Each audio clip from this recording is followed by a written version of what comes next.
see my buddy Howard Stern. We're here to talk about everything, and maybe about my new CD, Classic Songs My Way. We'll just see how the language flows, whether it's a benefit or not. But it's good to be here again. Excellent. Last time you guys got along very well, so it should be another good appearance today.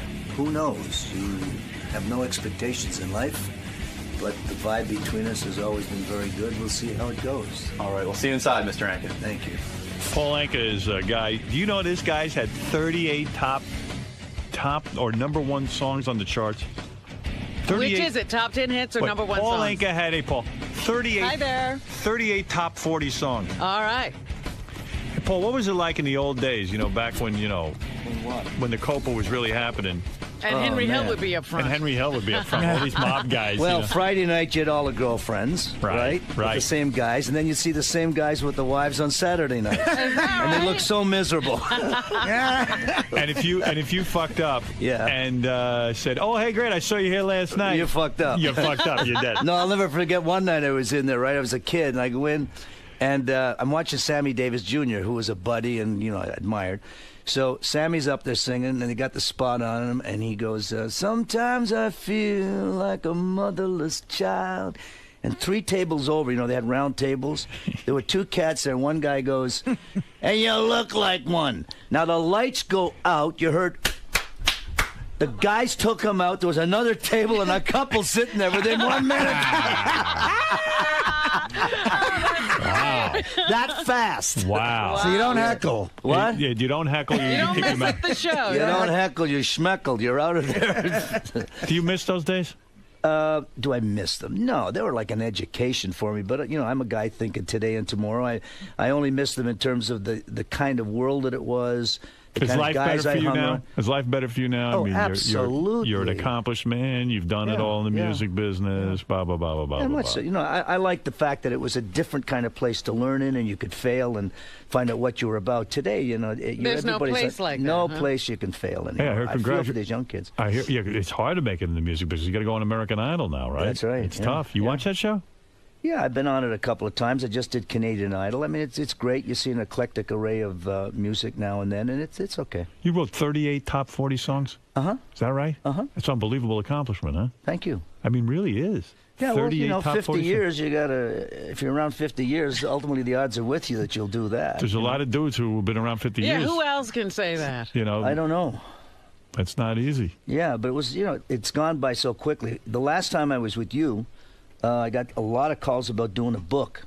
Yeah. And I'm doing a book for St. Martin's. Oh, you are? Nice. Yeah, I'm writing it. You're right going to now. write everything down there? You're going to write about when Johnny got pushed down the steps? Oh, that's in for sure. Last time Paul was on, it was unbelievable. He told us, first of all, he told us he saw Frank Sinatra naked, and then he had a big dick. Wow. Yeah. Well, that's not a lie. I know. Yeah, but that's a good I story. just don't remember that. Next to Some of Milton those Berle. things don't stay with me. No kidding. How? Yeah, Milton Berle. Well, compared to Milton Berle, what was he like? I mean, like he was like half of Milton, or what? Milton Berle was about 4 inches longer, and Guy Marks. Those were the 2 guys. Wow. Did you really see Milton Berle's penis? Yeah, oh yeah. How do you see that? Well, you're in the steam room. There's nowhere else to hang. After the shows, you all went into the steam room. And you had Sinatra, Dean Martin, Sammy. We all had our own robes. You'd eat in there after the show. You were there till 5 in the morning. Jay Sebring would come in, give us all haircuts. That was the hang. Why did everyone hang in the steam room, though? That was it, because that's where the fun was. Were there But chicks you're all in there? naked? Oh, yeah. They were Together? Of course. Yeah. And there were chicks in there? Yeah, they would come in now and then. Would you be embarrassed for the other guys to see your penis if it wasn't as big as Frank's or? And Sammy was I don't nothing know. to speak Well, I of? wasn't embarrassed. You got a nice sized penis. I hung in there. Excuse the expression. Were there guys in there? Were there famous guys who'd walk in and hang with you guys in the steam room, and afterwards you guys go, "Hey, that guy's a needle dick." Were there guys like that? Yeah, there were a couple of pathetics. Who were the pathetics? Those I don't remember. But guys will look. I mean, you do make a comment, right? Yeah, here well, I and there. remember the 3 I told you. Frank was hung. Frank was a big guy. Yeah. That's unbelievable. But Sammy Davis Jr., he had nothing to impress No, Sammy was all right. I mean, I don't know the detail. These aren't the kind of things I reminisce about. Sammy held his own. Until I come on this show. Well, he held it now and then. It depended. Sammy was hung for a Jewish guy, right? No. So you guys would hang out in the steam room, and there were broads in the steam room, Yeah, right? Frank would have girls come in every now and then. Yeah. Good Lord. Now, were acts being performed room? Was this like a wild sex scene in there? You know, there were little rooms and massage rooms and what really? have you. And then, you know, listen, I wasn't there all the time, obviously, but you know, it was notorious because it was. So let me get it straight, though. You're sitting in the steam room. Yeah. Then the broads come in. Later. You're right. You guys are all sitting around. You're talking showbiz and bullshitting. All of a sudden, a couple girls come in. Right. They're nude, too, in the steam room. You guys are Of nude. The course. girls are nude. And then you guys get hard-ons, though. But you don't want to get a hard-on in front of Frank. Well, and the boys. I never got in any of that scene with Sinatra and those guys. You know, they would come in and they'd disappear. I mean, you got to remember, there's a lot of other rooms or what have you. Right. So that was never my thing. That were the gangbangs going on with Frank. No, and not the guys. gangbangs. Yeah. Were there gangbangs with Frank? Not that I know of. Okay. Listen, you did what Frank told you. You know, Frank was the guy. If he said, "Let's go to dinner," you brought your passport. You never knew what was going on with him. Yeah. Was that nervous? Did that kind of just make you feel? I mean, you're a man who's accomplished a lot in your life. I mean, why is everyone bowing Yeah, to Frank? why is it Frank Well, no, is you the have guy? to remember. Yeah. I was Why much is Frank the younger. guy? Yeah. I was much younger. Okay, Yeah. now you have to remember that rock music, pop music was in its infancy stage back then. Right, Okay, right. So all you had to emulate and look at were these guys. Whether it was Darren and I, we'd look up to these guys called the Rat Pack. There was nothing else that existed. They were Vegas, the scene. That was the thing. Right. So when you got around them, I mean, you felt that aura. He was the guy because the way that this guy sang and what he represented was intimidating. I mean, Right. you have to think that he was the only guy that got up and stood in front of a swing orchestra. Everyone else came second. He knew how to do it. But he abused his power. I mean, sometimes he would be downright nasty to well, you a dudes. lot of people do. He was never like that with me. No, No, but he other did it people. to Sammy. He did to other people. But he was a man's man, and if he liked you and he was your friend, But why did Sammy put up with the bullshit? I mean, Sammy was an accomplished guy. you know, it's Sammy. He protected Sammy. Let me tell you something. He stood by everything that Sammy fought for, and this guy came in. But how could he be cruel to Sammy? Sammy, what, black jokes and stuff? When Frank started drinking, and if you didn't go his way on certain things, he became mean. You know, that was. But it's what it weird. was. He always stood up for civil rights and all that stuff. But was he calling Sammy the N-word and all that No. kind of stuff? No, Never. no. I mean, Sammy's name on the robe was what the hell was Sammy's? I was the kid, the day Smokey the Bear. That's Sammy about was it. Smokey the Bear? Smokey the Well, that's Bear. not an insult. No, of course it isn't. But I've never heard him insult Sammy in any way like that. It was more personal. It was man to man Absolutely. as Yeah. opposed to. Yeah, Frank was being a good guy. racial. He was a stand-up See, I guy. think you got a good book in you, that Johnny Carson story where the mob threw him down the Well, you know, steps. you threw me in. Yeah, that was just a quickie. I was listening to you outside, and I thought of a story when I heard the porno stuff. I was working the Fountain Blue, and the guys were involved in a way, but they had a guy, you may remember this. Remember Ben Novak? Does that No, name ring a bell? no. Benny Novak was a guy that ran the Fountain Blue when Miami was the thing, okay? Right.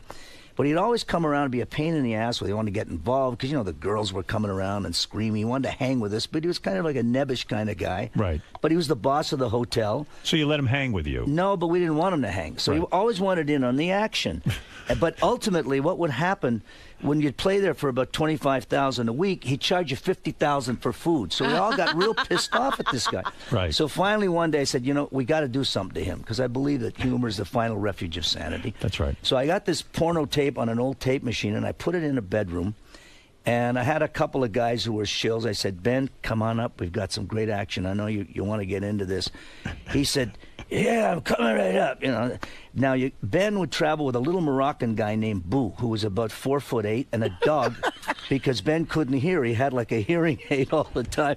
And he ran the joint. So I said, Ben, get in here. So he comes into the room. You hear the porno screaming in the other room. And I said, take your clothes off because when it's finished, you're in next. He sits down. Now he's got his clothes off. He's holding the hearing aid.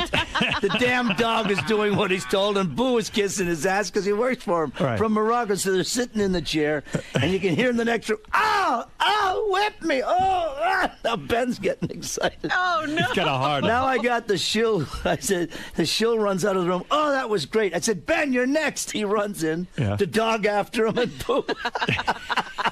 And there was the tape machine. So you guys are always screwing with each other. Yeah. You love that. Oh, yeah, I love that. I love pranks. Yeah. But a lot of my book will be a lot of pranks. You going to talk about when Frank Sinatra got his teeth knocked out by that guy? I was there. You were there. I told you the Who story. would knock out Frank Sinatra's teeth, though? That's crazy. Carl Cohen. He did it. He must Well, have been but connected or Well, something. you have to realize that when the transition went from the guys that ran the place to Howard Hughes, it became very corporate. Mm-hmm. And Cohen was a wonderful man. I mean, this guy was the salt of the earth. I never saw him raise his voice, and he was always there for me. You shook his hand, etc. When Frank started to get uppity because they wouldn't give him chips to play, he called up Jimmy Blue Eyes, who was the connection guy in New York. And Jimmy Blue Eyes said, Frank, you got to calm down. It's a different scene. You know, don't get excited. We'll work it out. Right. Well, Frank didn't, and he drank a lot. So we're sitting in the lounge, as I think I told you last time. And he then got up on the blackjack table, and he started saying, I made this fucking place, and it'll be sand when I'm done with it. Well, they called Carl, and at 1-ish in the morning, he comes over in a robe because all the guys lived in the little places. And he was over in the coffee shop, and Jilly Rizzo, who had Jilly's here. Who was Frank Sinatra's guy, bodyguard friend, and a good guy. And he said, come on, kid, we're going to take Frank over. Carl wants to see him. So we walked from the casino over into the coffee shop, and Carl, I like that it's always a bunch of guys. It's never like one Frank's guy. never alone. Yeah, it's always it's always always it's always it's a hang. A lot of guys. Right. So we walk in. There's three of us. Carl is sitting over at a round table with a robe and a pot of coffee at 1 in the morning, and Frank walks in blasted, and he goes over to the table. And Carl says, Frank, we can't do this. You're taking the chips. You're not giving back the money. We can't do blah, blah, blah, blah, blah. Sinatra looks at him and said, you fat Jew bastard. And he picks up the tablecloth and spills the coffee over Carl. Oh, hot coffee. Carl gets up and hits him right in the mouth, and the chiclets go flying all over the floor. Wow. So they bring in a jet, and they put him on the plane, and they send him back to, I think, Epstein or one of the guys. They fixed his teeth. We never went back to the Sands. We went to Caesars. And Frank didn't call any of his friends and say, hey, take care of this guy and make sure that he gets No. There was a lot of people that were happy it happened. Because he was out of control. They applauded Carl for it, and they warned him, don't you even try to do anything to Carl Cohen. Wow. And the fact of the matter is that Frank Sinatra never returned to work for Carl Cohen again. We went to Caesars. All of you had to go. Well, we didn't have to go. But Frank chose went. to go. Yeah, right. I was there when Sandy Waterman pulled a gun on him at Caesars.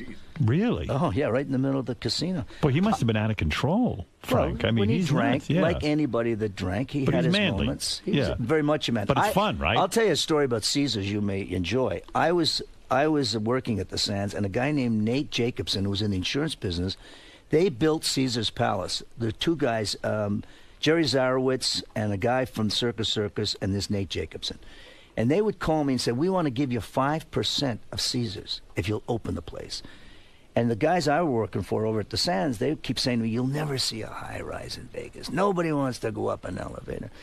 And plus, if you got a gaming license, you know, the government started looking at you, and I didn't want to get in any of that. They would have given you 5%? 5% of Caesars. Oh, my God. You turned this down? Yeah, but you now I go, crazy? here's the punch. I turn it down and I go to Italy because I'd started living there earlier than that, and I had a whole career over there singing in Italian. And this Nate Jacobson comes over with a decorator, and we're in a limousine, and he's trying to convince me in Rome why I should take this deal. Now, we're driving through Rome. He's got this decorator builder with the plans for Caesar's Palace, and we're driving through Rome, and I'm saying no. And he's looking around to the decorator designer, and he says to him, I want 8 of those statues with heads. I want 5 of them with legs. 9 of those with arms. I mean, they're rewriting history. Right. It's unbelievable. Do you have nightmares that you turned down 5% of a hotel in Vegas? That's a real And I guess you turned it down mega because you franchise? wanted to do what Frank did, right? I mean, you didn't want to like branch out on No, your they own. were at Well, he was Caesars. already They were a there. part. I can't believe you didn't do it. If Frank did it, why didn't you do it? You know, Howard, in those days, you were either on that side or this side. I did not want to have the government come in, look at this. They looked under your toenails. Right. Did I you was have clean. stuff that... Right. You're right. You're right. Wait a minute. from- He You didn't were want to be in clean. business.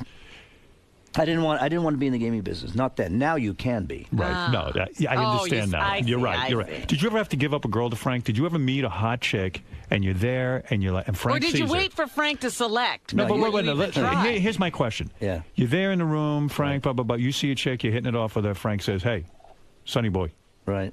that's my broad. Well, Hey, you kid. knew that anyway. You did, Yeah. but- What would happen? No, I never laid anybody off on Frank. If you were just hanging in the group, and let's say there was 30 and there was a party after, just to be in that room, everybody made out well. Right.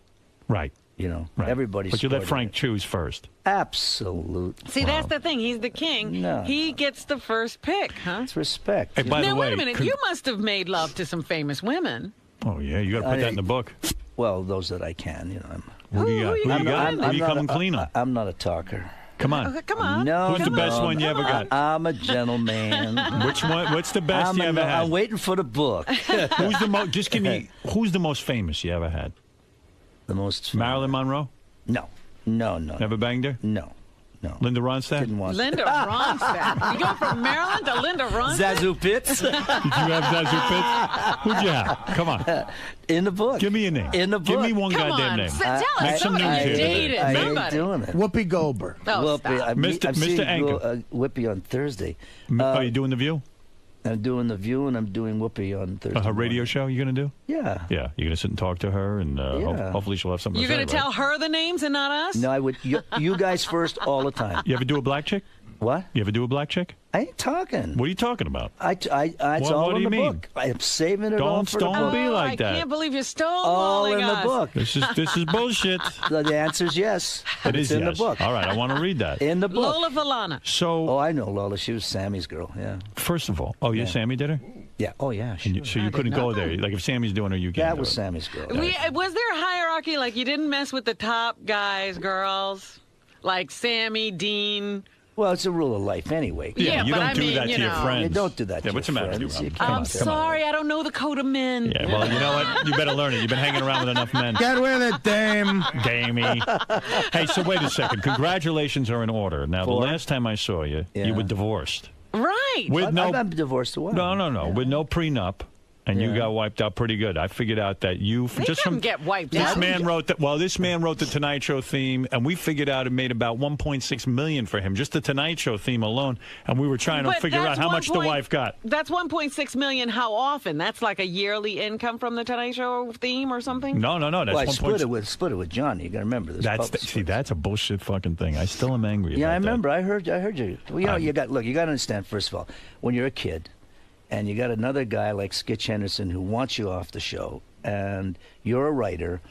You know, I'd rather have a piece of something than nothing. No, I understand. He didn't muscle me for it. Johnny should have done the right thing. Okay, in the beginning, whatever. Yeah. But later on, come on. Even in his will, he should have said, "This song is Paul Anka's But song." he had to make more than 1.6 million just from the just because it was used every night. Paul Anka wrote the Tonight Show theme. He gave Johnny half the writing credit. Johnny was making enough money. He didn't need half the writing credit. It was Right. wrong, and I still And say he it to didn't write this a day. line. That's it.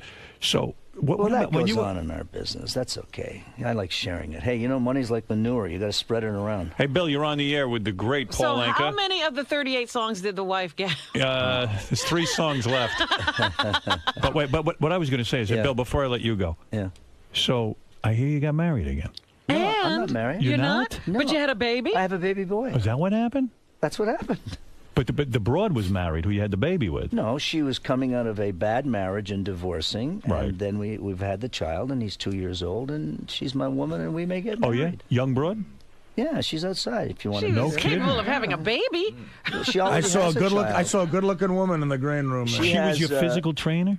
She was my trainer, and Look at she's you. You moved right in on that, huh? 35, and she had a child with another marriage that unfortunately didn't work out, and she was moving on in her life, and very respectfully, that was it. So we hooked up, we had a child together, and you know we've been together. But the 2 husband, years. her husband was giving you crap saying you stole her away, right? Well, what are they going to say? Nothing Yeah. to do with it. I mean, there's more to it in terms of what happened in the marriage that's, on paper that had nothing to do with her or These not. are some of She those did the right thing. claims that they Well, just of make. course. Yeah. They all get hairy, Yeah. The main thing is she did the right thing. It was not working out for her, and on she went. How's so you get? What do you have? A gym in your house? A small gym. So she comes over, she trains you. Yeah, she trains Look me. at you. Well, and went on the road. How do went you on the- work worked into? out. She took you took her on the road. Well, I take trainers on the road to work out. Yeah. Well, wait a I second. work out. So this is some attractive woman, I would imagine, if she's with Paul Anka. You want to say right? hello to her? She's Let very- me take a look at her. Anna, come on. Somebody come on bring in. Anna and say hello. Howard Let me wants see to. this, Anna. And Anna's leaving right after. There's no lift up your dress and do She your. won't take her top off or anything? No. This is a lady. No This is a Sibian lady. ride, Wait a nothing. minute. Whoa, Where is she? Say hello to Anna. There's Anna. What is your name? Alana? Anna. Oh, yeah. Anna, how you doing, baby? I mean, Mrs. Anka, or whatever. Watch it, Howard. Don't take off your top. Okay. You are a very attractive woman. You know that, right? I try to. Yeah. Oh, and you're foreign, too. Swedish. I am. Swedish. You were born in Sweden. Yeah, And you are blonde and beautiful. maybe. Yeah.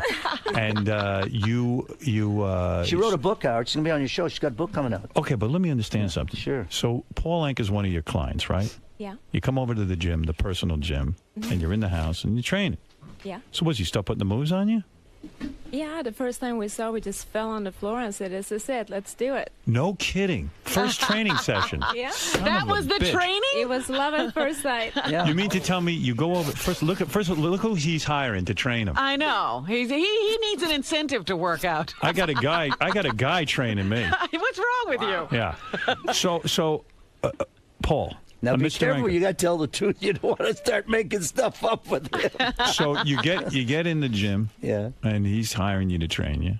And obviously he takes one look at you and he's interested. There's no question about that. Yeah. And then what does he say to you? He says, "Come on, baby, this is a little more than a training session, right?" No, it wasn't like that. What did you say? No, I think it What's was he like say to you? the third Yeah, actually, visit. he did. He said, "Baby, I need you." And I said, "You know what? I'm going on vacation to Sweden, so let me think about it." Oh, so you didn't do it right there on the floor. You went she away. was You going ran to away. Sweden. Yeah. Right. So you go back to Sweden and I you have my say, vacation, and he calls me every day. He said, "Are you coming back?" I'm like, "Yeah, I am coming back."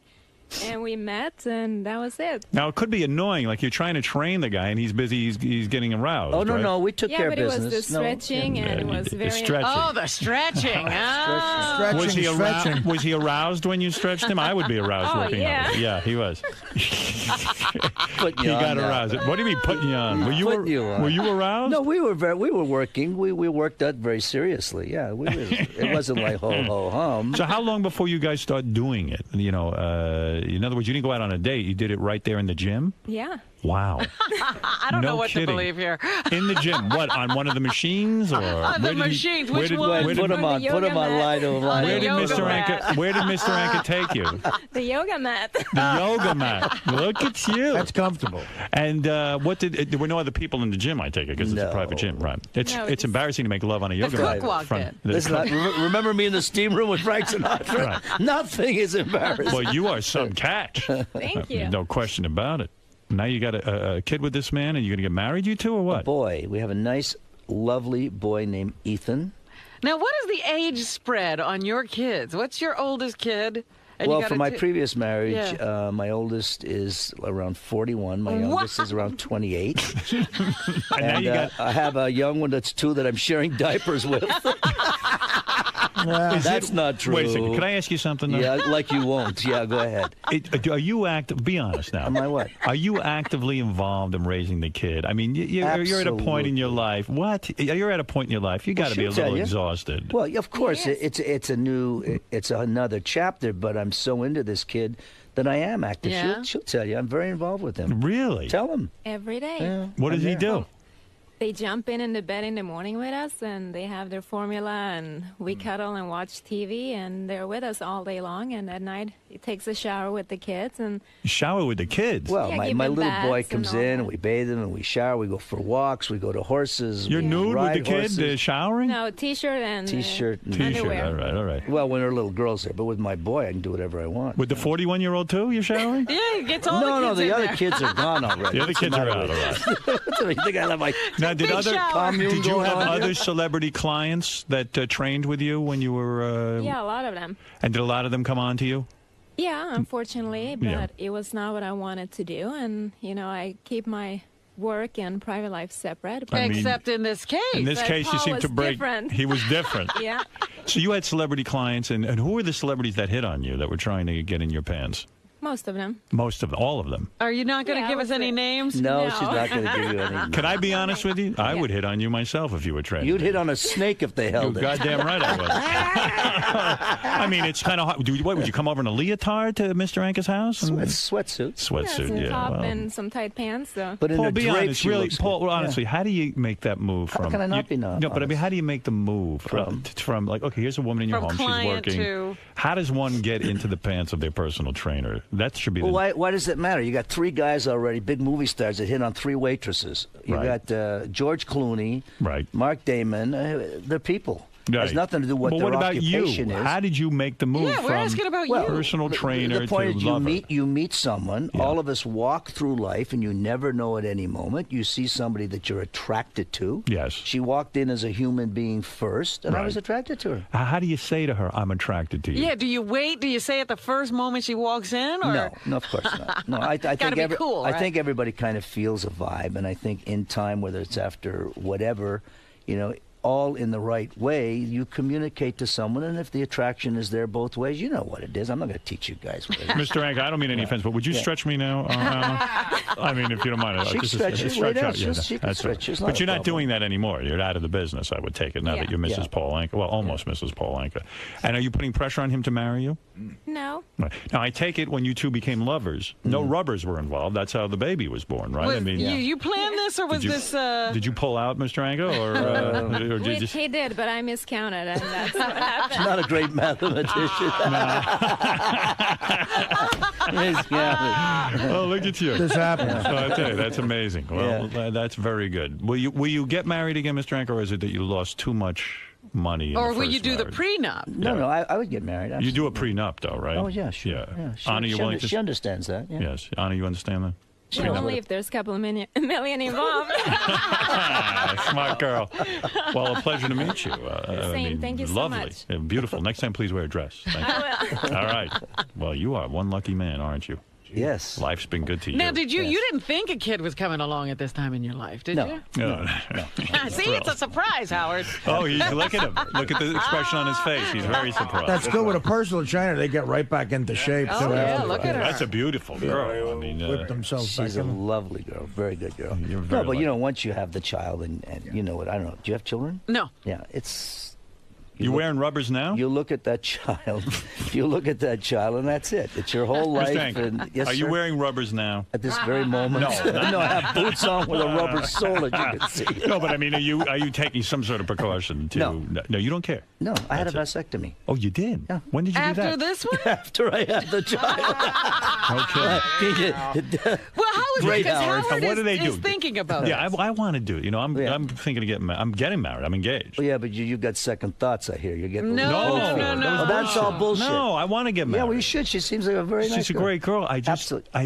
I want a vasectomy. I'm you should. afraid. Do you still It's get as not- much? Is there still as much ejaculate? It's a non-event. You feel nothing. Your balls There's are nothing injected. to it. I was out cold. He could do what he wants till I wake up. I was out cold, okay? Yeah. Nothing, a non-event, and everything else works. And you wake up and no pain. Nothing. I'm Nothing. telling you. I wish it's like better than a How dentist. long before you're back in commission? Yeah. 5 days. 5 days days. back in the saddle. Yeah. Please, if I'm getting too personal, you can stop. The amount of ejaculation is just as much, or there's less. I'm not that definitive in the detail. Right, All you I don't know look at it? It works. It You is- feel fine? Everything is cool. Stuff comes Nothing. out. Everything's cool. Wow, Back to normal. look at you. Back to normal. I would suggest you really do it. I'm going to do it. Yeah, don't I get want her that. on all Otherwise, you'll be bouncing the 2-year-old. That's Oh what's yeah, going to happen. I don't want that. I don't want to don't. bounce a 2-year-old. Then listen, you got to go for it. I'm telling you, Howard, there's nothing to it. Seriously. I mean, that stuff doesn't bother me anyway. You can put me under needles, all that stuff. Yeah. In today's world, and where they're so advanced in medicine, we are living in the greatest time in terms of the advantages to us in terms of medicine. They know Right. 80% of what's going on in your body. They can get stuff done. Go for it. Do it. It's nothing. I'm going to do it. I'll I'm gonna pay do it. for it. Thank you. I'll send That's you- what I was I'll really send you He hinting doesn't my at. want guy. another Stern walking to your... Yeah, you don't want another Stern walking in. Doesn't bother me. You don't even care. But you know something? I always thought about this. When you wrote the song "My Way" for Frank Sinatra, Yeah. he should have blown you. I mean, that was some That song. was a great That was low on my list of what I wanted from Frank Sinatra. I did it my way. But you But I wrote mean- that. You saw him and you were inspired to write that. Was he the inspiration no, for the he song? he'd always joked with me about writing for him. I wasn't going to give him Lonely Boy and all that bullshit. Right. So, so my friend Don Costa introduced him. He became his producer. So we were down in Miami. He's doing a movie. He calls me up. He says, "Kid, come on, have dinner." I go and have dinner with him. This is like '67. He said, I'm quitting. I've had it. You know, because you'd go in his room with him, there were holes all over the wall because they were bugging him. So you have one guy on salary just putting new phones in. Why were they bugging him? Because of mob stuff? Mob guys. So he said, look, I've had it. I'm quitting, blah, blah, blah. So this really moved me because I said, Sinatra, leaving, ding, ding. I came back to New York where I was living. 1 o'clock in the morning, I started writing as if Frank Sinatra were writing the lyrics. So I started metaphorically with a now, the end is near, final curtain. I finish it.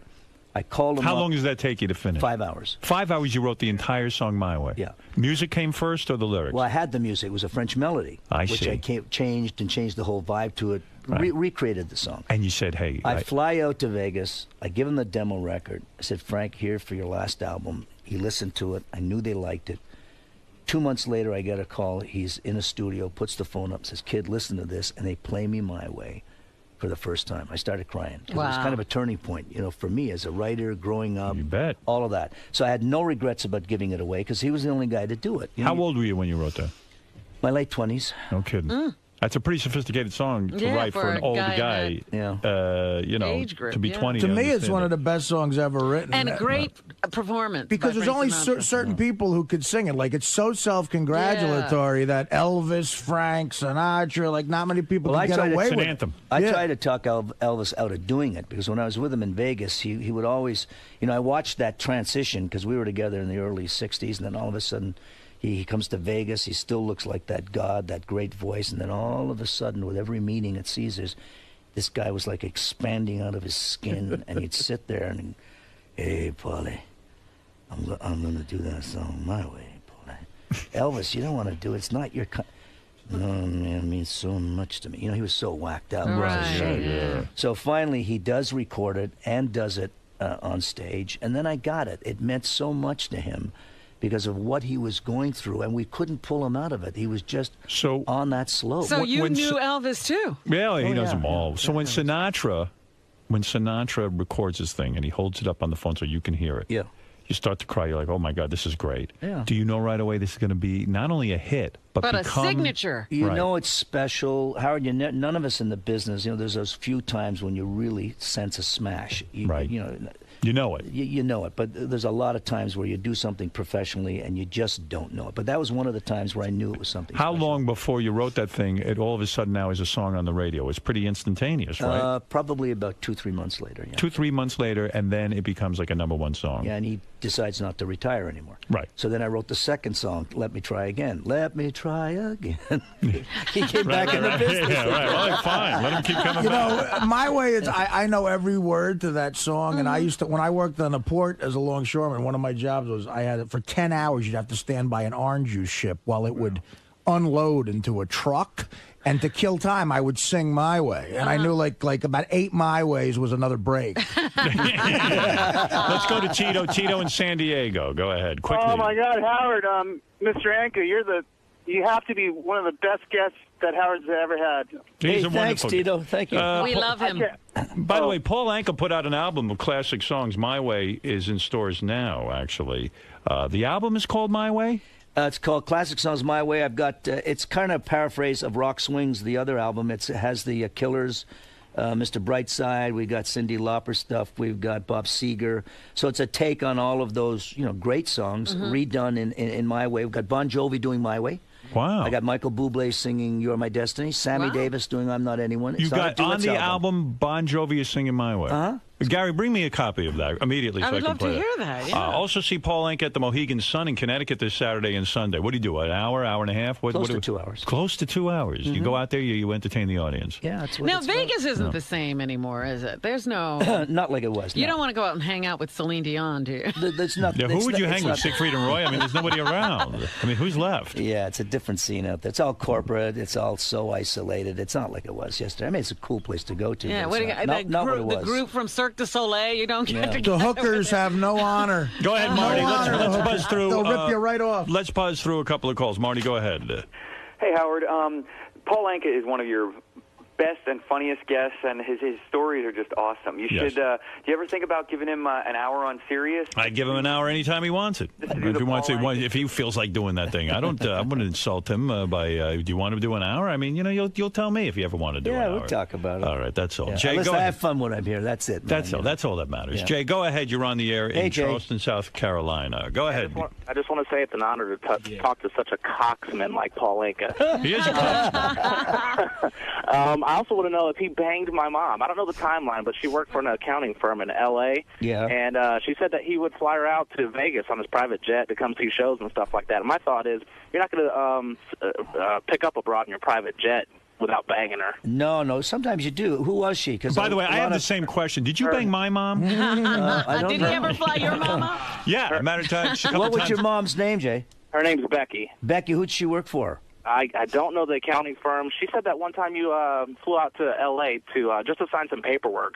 And well, I lived in Vegas, and you get back and forth. I had a Learjet, and I would fly, employees, people that worked for me in to see shows. It's a nice thing to do because you it's probably a perk. did bang his mom. Is your mom I good don't know. looking? Yeah, she's hot. Oh, did your mom? She was back then, anyway. What year was that? I don't know the year. I'm sorry, I don't have all the details. Well, how old are you? Where is your mom? My mom's in, she's in Charleston right now, but I'm 30. Can you get her on the phone? Yeah, we'll try to figure this out for you. Paul Anka will tell you what she's like in bed. I just tried to call her a few minutes ago, and I can't reach her. Who knows? Maybe she blew you or something? No, she's listening to the show and she ain't answering the phone. You know what you do, Jay? Do me a favor. The next time Paul Anka's here, we'll get that lined up, get your mom on the phone, and we'll find out if Paul Anka did it. That's all. All right, cool. Have you asked your mom? Did your mom say yes or no? She says they didn't, but I don't believe that. Right. Paul Anka will tell you the truth. Moms don't lie normally, man. You might even be Paul Anka's son for all we know. Hey, let me hear you sing. Mike, you're on the air in St. Petersburg, Florida. Hey, Paul and Howard. I was just curious what Paul Anka thought of when Sid Vicious covered My Way back in the 70s. Yeah, it was a little jolting, for that knee-jerk reaction. But after I got into it and realized that he was sincere about it, and he went in and got a jazz band in Paris, and I spoke to Jonesy about it, who was his guitar player. And then, everybody's got to be entitled to talk and say what they want, sing what they want. Right. So I let it go. At first, it was like riveting to the wall. Right. You probably said, oh, this guy's goofing on my song as opposed to... No, but that's what's great about that song. It could mean a different thing to all different generations. Like, it's such a poignant thing. Did you guys ever get into hard drugs? No. Just drinking?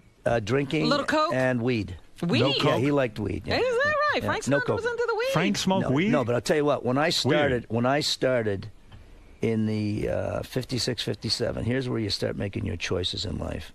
Frankie Lyman, who was one of the talented kids. I mean, I loved Frankie. I would sit on a bus in a bathroom getting ready to go on, and he was shooting up the H. Right. And that's where you start looking at your life. Hey, come on, man. Frankie ain't good, ain't doing it. That's where you start to get that foundation of choice on what you do. And that just sucked him in. And he was one of the most talented kids I ever been around. Did you know he had all the wives in different places? Oh, I knew so. I knew him with the Platters. They were all my buddies. We knew what was going on. Sinatra smoking weed must have been freaky if he was weird on drinking. Well, we knew he smoked weed. Everybody smoked weed. You look at everything today and you go, it was not like that yesterday. Frank Sinatra rolling a joint. I bet you Frank tried Coke. I bet you Frank tried Coke. Jilly rolled it. You don't think so? I don't know. I mean, I not around you. I wouldn't comment. Yeah, he seemed more like a Coke. Coke guy to me. Yeah, no, I could see him all hopped up. Yeah, but weed was a hip musician thing in the 40s and 50s, so I'm sure he was exposed to that. So you smoked a little weed, right? You couldn't do drugs with Elvis, Yeah, though. I've tried weed. You smoked some weed. I've tried weed. Yeah. Elvis was more into the pills and Elvis was a mess. All of that poor guy. I mean, his whole thing was kind of. I told you the last time. I mean, these girls would come in another room. He wanted to suck my fingers. What kind of freak Finger is and toe guy, Finger toe guy. Oh, you think he might have been gay? Honest to God. I don't know. He only was. He never came on to you. No, the only guy ever came on to me. I was a kid doing impressions. And I used to do Frankie Lane and Johnny Ray, because I wanted to start learning. Hey, what was I going to do here? Entertain. What did I do?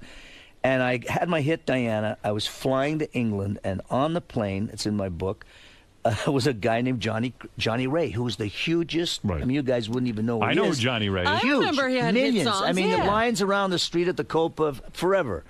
So I'm going, Johnny Ray, man, I did that song, Cry, but I walked over and I sat down on the plane with him. The stewardess took me over. You got to remember, I'm 16 years old. Right. So I'm sitting, oh, Mr. Ray, and we have your autograph. And I used to do invitations.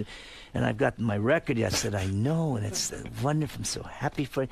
So I've been rapping for about 10 minutes. All of a sudden, the hand goes over to, like, my left leg. Oh. I'm going, wait a minute. No, something wrong here, man. Cry, walking my baby back home. I'm walking my ass back to my seat. I got up, made a left turn, and that was it. Yeah, you know, whenever a guy pays that much attention to you and talks to you for 10 minutes, you know something's wrong. Yeah, probably it's a bad thing. Well, I got to tell you, Paul Anka's album, Classic Songs My Way, is in stores now. See Paul at the Mohegan Sun in Connecticut this Saturday and Sunday. For more information, you go to paulanka.com. He's got a bunch of good tunes on there. He's got a 2-year-old kid. Yeah, I don't know how that happened. It's hard selling CDs now. I mean, with the record business the way it is. Oh, it's changing. Big But time. in your, your fans still buy CDs. Yeah, don't they? Yeah, mine. I mean, what it's going to evolve to, and even television, it's going to be no more. It's all into the whole downloading, personal selection, all that stuff, yeah. and it's going to be used differently. The infrastructure, record companies will be gone. There'll be no CDs, but there's so much volume. When everybody gets in the same room and agrees on the model, taking off again, big time. Yeah. Paul Anka's album, get it now in stores, and don't forget the name of it, Classic Songs My Way. And then go over to Mohegan Sun. Be like the old days. Borgata. Be in Nice. Borgata. Be down in Borgata. Oh, that too? Be down in very November. nice. Yeah, I have a long-term deal there. Be there in November. And don't gamble. I do gamble. You know you I get like carried. it. Yeah, but you get carried away. Well, I used to, not anymore, man. Yeah, man. I gambled with you. You were there with me. Oh, really? Yeah. Is he a high I sit roller? down. I get a call from the pit boss. Mr. Paul Anka wants to gamble with you. I said, send him down here. It would be great. I'd love to meet Paul Anka. What, do you at the $5 table? No, I was like at a $25 table. 3 guys. Yeah, with 3 guys, and I don't. He sits down, and me. Helping I don't play for a lot of money. I just have too much respect for the money. Yeah. I'm just like, it's just too hard to come by. So you sit down. 3 hands later, he's down $10,000. He gets up, he walks away, didn't even say goodbye. I think he was disgusted with Would me. you say goodbye to anybody? No. If you lost 10 grand? You're not kidding. You're a mush. You don't even exist. I know. And I go, oh, shit, I lost. I bet $12. And he's like, $12? And, I want to look like a big man. I put $25 You threw on down him. your chips. Yeah, and I'm $12. like, I'm I've outta sat here. with guys I've seen lose $1 million. I know. Try walking out with them. It's unbelievable. And the casino gives him a watch. Yeah, right. Have you Yeah, we slowed have a down, room though? for you. Oh, yeah. A Oh, meal. Yeah. No. I set an amount, and that's it. That's it. Yeah, What's no, the I amount don't you go set, nuts. though? What's the amount? 25 grand. 25 grand for the whole weekend. That's it. That's it. I won't blow more. In the old days with Yes. Frank and those, it was insane. I'll tell you stories in my book. Do we have time? Yeah, go ahead. So I was playing there, and I played till about 9 in the morning one night. Blackjack? I get blackjack, and I got the table spread. I got like 70,000 out there, one go, right? You're turning Artie on. Go So ahead. I'm yeah. really going and going and going. So finally, I walked away with some loot, and I go home. I had a home there at the time, and I had this doctor called John D. Fiore, real nice guy, and he'd come over and treat Sinatra and all of us, give us a little B12 spray our throat, because I'm up till 9 in the morning. I got to sing that night. So he walks in at 4. I see you took your job very seriously. Yeah, exactly. Right, yeah, really dedicated So, to your craft. no, I never blew the gig. Oh, okay. So now I'm sitting there. He comes to neither, my by the house. way. Comes to my house 4 o'clock, and he walks. He says, "I'm going to tell you a story." He said, "Were you gambling last night?" I said, "Yeah." He said, "Well, this guy came into my office at 3 o'clock before I came over, and he's all stuffed up in his eyes, and he's like all kinds of mess." And I said, well, what do you mean? He said, "Well, he worked at Caesars, and he works up in a catwalk." Now, the catwalk, before the technology, these guys would walk on these planks and look through holes in the ceiling To make sure you at weren't guys cheating. to see who was playing, and they were watching, right, all the players. And I said, well, the doctor said, well, I asked him, what were you doing? So they had me up till 9 in the morning watching this guy that was gambling because he was winning so much. We didn't know what was going on. So, and he said, all that dust and stuff. And he said, well, who was the guy? He said, Paul Anka. So this guy's whole job was watching you, make sure you weren't He's, cheating. he's Oh, yeah. dying up there But because now they have sophisticated camera equipment and all Howard, that. in those days, let me tell you something. Those guys were called mechanics, and they'd come in with a single deck when they had them. Right. And we were all so close and all knew each other, and we tipped like 2, 3, 4, 5,000 because we knew they had families. They weren't earning money. Atlantic City comes in. It was like a ghost town for a while. And we would have like a guy that we knew, a dealer who was a single deck guy. And they were known as mechanics that they would bring in on some guy that was winning a lot, and he could shuffle those cards any way he wanted. Wow. So I'd go, hit me, and he'd go, no, you don't want it. Really? Those were the days to gamble. You had a little edge. Well, in the beginning. Now nobody gives you any help. Nothing. You're lucky if they give you a drink. I am always shocked that Frank Sinatra was so arrogant that he thought that the casino should give him free chips. And doesn't that take away the whole thrill? If they're giving you free chips, who the hell wants to gamble? He wanted the winnings. He would have taken the winnings. He wasn't going to give that back to the casino. You get a guy that's worth $5 million, he's getting off on screwing you for $70,000. That's right. Trust me. They were messing around with the chips and all of that back then, and that's those days are gone. What do you think of George Clooney and those guys trying to recreate the whole whack pack thing? Fuck them. That ain't it. It's nothing. I mean, it's nice and Jerry Weintraub's a great guy and an old friend, and he tried to recreate, but those guys don't know what the smell and the feel of that world is. They don't know how to operate. They do this hang. But it ain't a hang. Yeah. They don't go to this steam room and bang bras. They don't know what they do. They seem like a bunch of nice guys, but they probably sit Ocean's 13. I was with Jerry. They don't gamble till 9 in the morning. These guys. No. They're lucky to spend 9 minutes. That's right. Right. They're sipping tea, not bourbon. Yeah, they don't knock up chicks. I don't know them well, so I can't really comment, but it doesn't entice me in any way. Mark Damon never had a B12 shot at 9. and his throat sprayed. Hey, Paul Anka, you're the best, man, and we you. love you, and we wish you best of luck on the new album, Classic Songs My Way, in stores now. I encourage my audience to go out and support Paul Anka, get the album, check him out, and see him at the Mohegan Sun in Connecticut this Saturday and Sunday. And go to paulanka.com. You'll see all his dates, when he's playing the Borgata and everything else. And, listen. What can I say? It's always a home run when you're here. Amen. Thank you. Thank you. Paul Anka, everybody. We'll be back right after these words. Where are we going? Mr. Anka. Are you ready, my dear? That was excellent. You're now a radio star. Yes, she was great. Mr. Anka. So cool, man. I love it here. He loves when you tell the stories from back in the day. He really. Listen, he allows you to. He's a great interviewer. So it doesn't get old for you telling those stories? You don't mind? It's part of your life. That's true. It's fun. Now, you brought Anna into the picture, too. She's got some storage. We're going to have to shut her down. Yeah. Were you cringing a little bit when he brought her in, or you knew he'd be okay? I wanted him to bring her in. Didn't you hear me say bring her in? Right, but when she knew how to handle herself. That's true. You did well in there, Anna. Yeah, she put him on a little bit. Told a lot of lies. All right. Well, thanks for stopping down. This is the best of the wrap-up show. A recap and behind-the-scenes look with John Hyde and Gary Dell'Abate. The best of the wrap-up show begins now. Hey, it's Gary Dell'Abate. On Monday's wrap-up show, we opened the envelopes where all our wives wrote down who they would bang and who they wouldn't bang. And there were a lot of surprises there. Turns out my wife would bang Sal. Turns out that Sal's wife wants to bang Doug Goodstein, which pisses Sal off because Doug's always busting his balls about it. And there was also a lot of talk about who our wives wouldn't bang. JD seemed to get a lot of votes for that. Here's what happened. I guess your wife's envelope was the first one pulled today on who she would sleep with on staff, and the choice was Doug Goodstein, but this came as no surprise to you. Is that right? Not at all. They flirt all the time. Does that bother you? No. Why? It seemed to bother you, for real. Yeah. It seemed to bother you. You seemed a little irritated. You were like... It seemed to bother me because I told her he flirts with you a lot. Right. And then she picked him. Like, why would you pick... If I wanted to bang somebody, the last person I would pick publicly is the one that I wanted to bang. Unless you wanted to irritate your wife. Maybe she's doing that. I don't know. I got it. And you said, but you also flirt with Doug's wife all the time. Yes. Well, I think she flirts with me. What do you mean? When she sees me, she's the one. She approaches me. She gives me a big hug. She's happy to see me. She starts talking about all of Doug's problems, and we get along great. But I love that that's your criteria for who likes you. It's not like she rubs my arm. Or it's not like she tells me I'm good looking. Any woman that walks up and says her husband's a pain in the ass wants to fuck you? No. But generally, when a woman does that, I think they're alluding to something. That's a door opener? I would say so. Ronnie, is he off base here? As far as what? What we just talked about. Like a girl... I know what you're talking about, but what? If a woman walks up to you and she's married, and she starts talking, oh, he drops all his clothes here and there. Do you think she's opening the door to? No, she's talking about stuff like that. No, it all depends how it's put. If she's talking about how she's not getting laid and stuff, then I'd say yeah. Is she talking about that too? No, she hasn't. And I'm not saying that Marla wants to bang me. I'm not saying that, but. Generally, when a woman's bitching about her man, I don't know. That doesn't come off too good. Do you think Mary wants to bang you? Yes. She said it. No, she didn't. She said, here's the thing. She wrote it. I said, it's a listen to prince. me. Mary wants to bang you, as much as Beth wants to bang me. Meaning, it's not that she wants to bang you. You were the least evil in the pool. Beth wrote it down to be nice to you.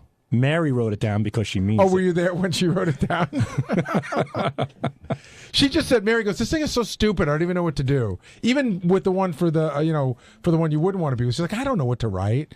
And I think she probably heard JD on the air that morning talking about something gross with a chick. Yeah, but I've spoken a lot grosser than JD. I know, but Mary's under some bizarre impression. You're absolutely right. She's under some bizarre impression that she spent some time with you. Yes. And that the person that wants to piss on grandmothers may not be real.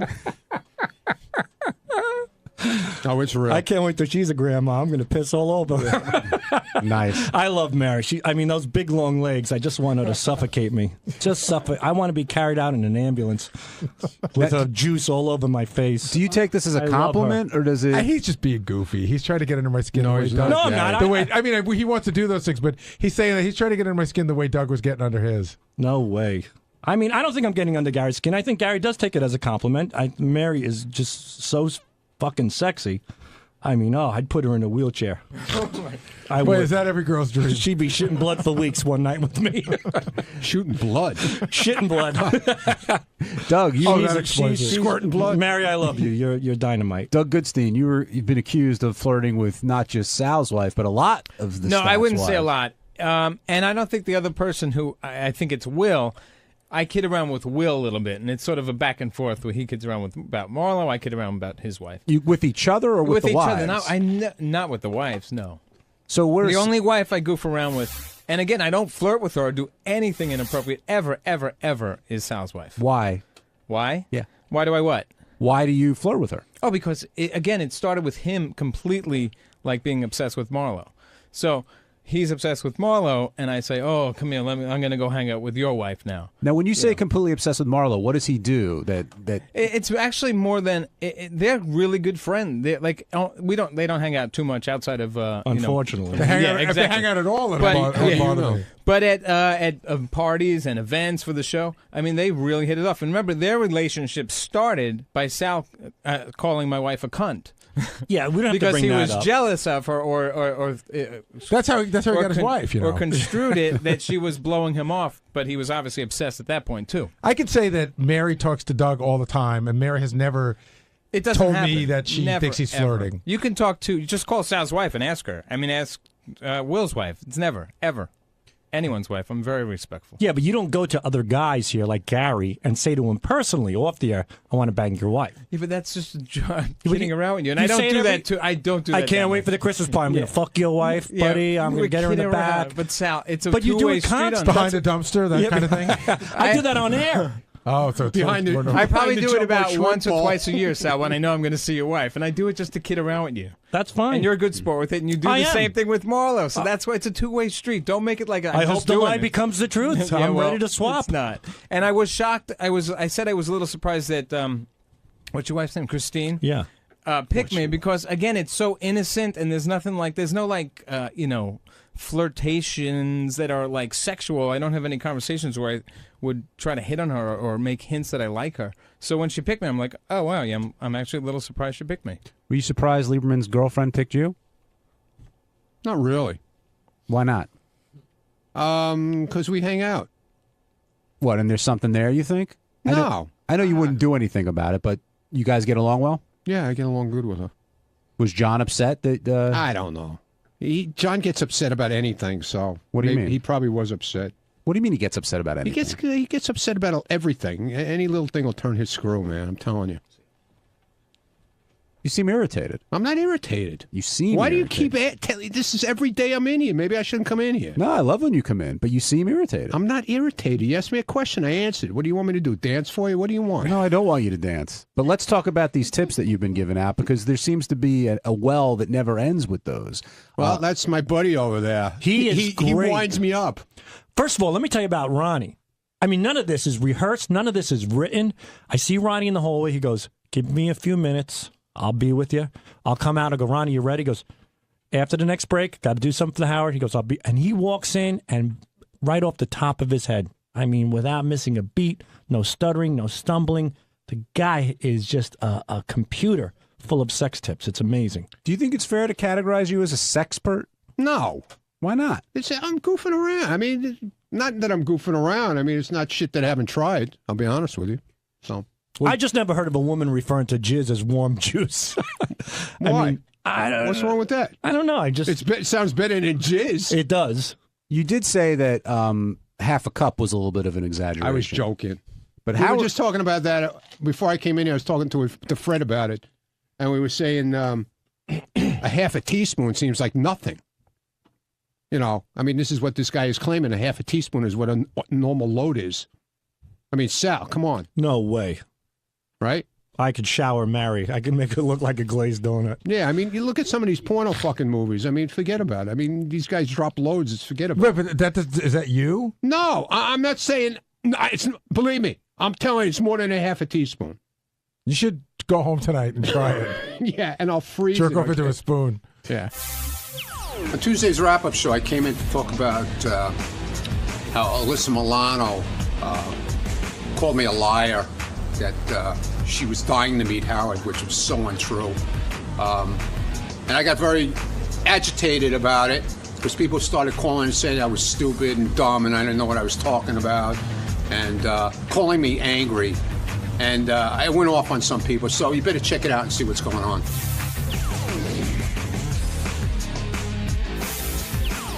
Ronnie, I'm hoping you heard the beginning of our show. We were talking about. You okay? Yeah, I'm fine. What's the matter? No, I heard about Alyssa Milano. She put something out on Twitter. Somebody told me. Okay, here's what happened. Well, you told your story. Yeah, I told my story. I told what I saw. And then Alyssa Milano said basically it's completely untrue. Okay, Howard good. didn't see anything. So could you tell us exactly what happened? I told it on the air this morning. Okay, every time Howard would come out of the room, she would jump back in the room. If she would be by the door, she had two guys with her. I never said she had security. I said she had two guys with her and one girl. But do you think she saw Howard and jumped in the room, or you think it was just coincidence? It didn't look like coincidence to me. I mean, if she's out there and she sees him, why wouldn't she say hello? Why would she run back in the room? No, it could be one of those. Her guys knew that I was standing there. He was in with Jimmy came in to talk to her, and then Jimmy came over and talked to me for like 5 minutes before he went in to talk to Howard about my Batman mustache.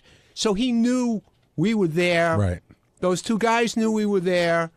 She had to know we were there. He walked past that room 4 times.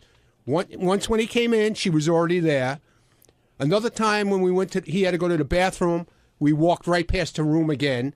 When he went to makeup, and then when he came back off the show. She could be one of those fans. I know people who've done this before who's such a huge fan that they're afraid to meet him. Could be. So send somebody over and say, listen, Melissa would really love to say hi. And Alyssa. Or whatever the hell her name is. At this point, I really don't care. Now she's calling me a liar, but that's okay. She's on the mun shit list? Yeah, who gives a shit? Let her come on and defend herself. Well, you do. You know where the Stern Show is? Alyssa, Melissa, whatever your name is.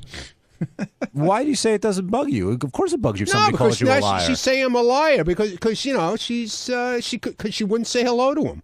It's plain and simple. So it bothers you. No, I don't care that she wouldn't say hello to him, but don't call me a liar. Why did Howard say that sometimes you make up things? And when did he say that? He said it today. He said when he heard that Alyssa Milano said, he said, well, sometimes Ronnie sees stuff or he thinks something's different that actually happened. Usually what I see is right, unfortunately. You were talking to Jimmy Fallon for 5 minutes? Yeah. What were you guys talking about? About my Batman thing. What do you have to say? He liked it. Yeah? Yeah. I guess I'm making that up, too. What was the other 4.5 minutes? Nobody said that. I don't know the exact... Dude, do you think I timed it? What do you mean, what were the other... What were you just talking about? I think that when a host goes to talk to the guest, not a lot of times they're going to... I mean, you're a personality, but a lot of times they go to talk to the guest, not to the person who's outside with the guest. Well, he stopped. I was outside the door, and he stopped to say hello to me. He just didn't just barge in, and he just stopped to say hello to me. Did Howard have a good time doing the show? I think he did. I think he was great. Yeah. I thought it was awesome. He always delivers on shows like that. Wouldn't you agree? I like how he takes over the show. Yeah. He walks in, he takes over the show. Like, Jimmy kept telling him, sit down. Are you ever going to sit down? You know, he finally got him to sit down. Bo in Maryland, welcome to the wrap-up show. Hey, Bo. Hello? Hey, Bo. Hey, man, why is Ronnie always so pissed off at everybody? Ronnie's got a great life, and he sucks the life. Every time he comes in that room, he just sucks the life right out of it. Yeah, man, I'm sucking it out right now. I know you are. I know. You mistreated cow pussy. You're always fucking bitching about Cow something. pussy? What the hell's a cow pussy?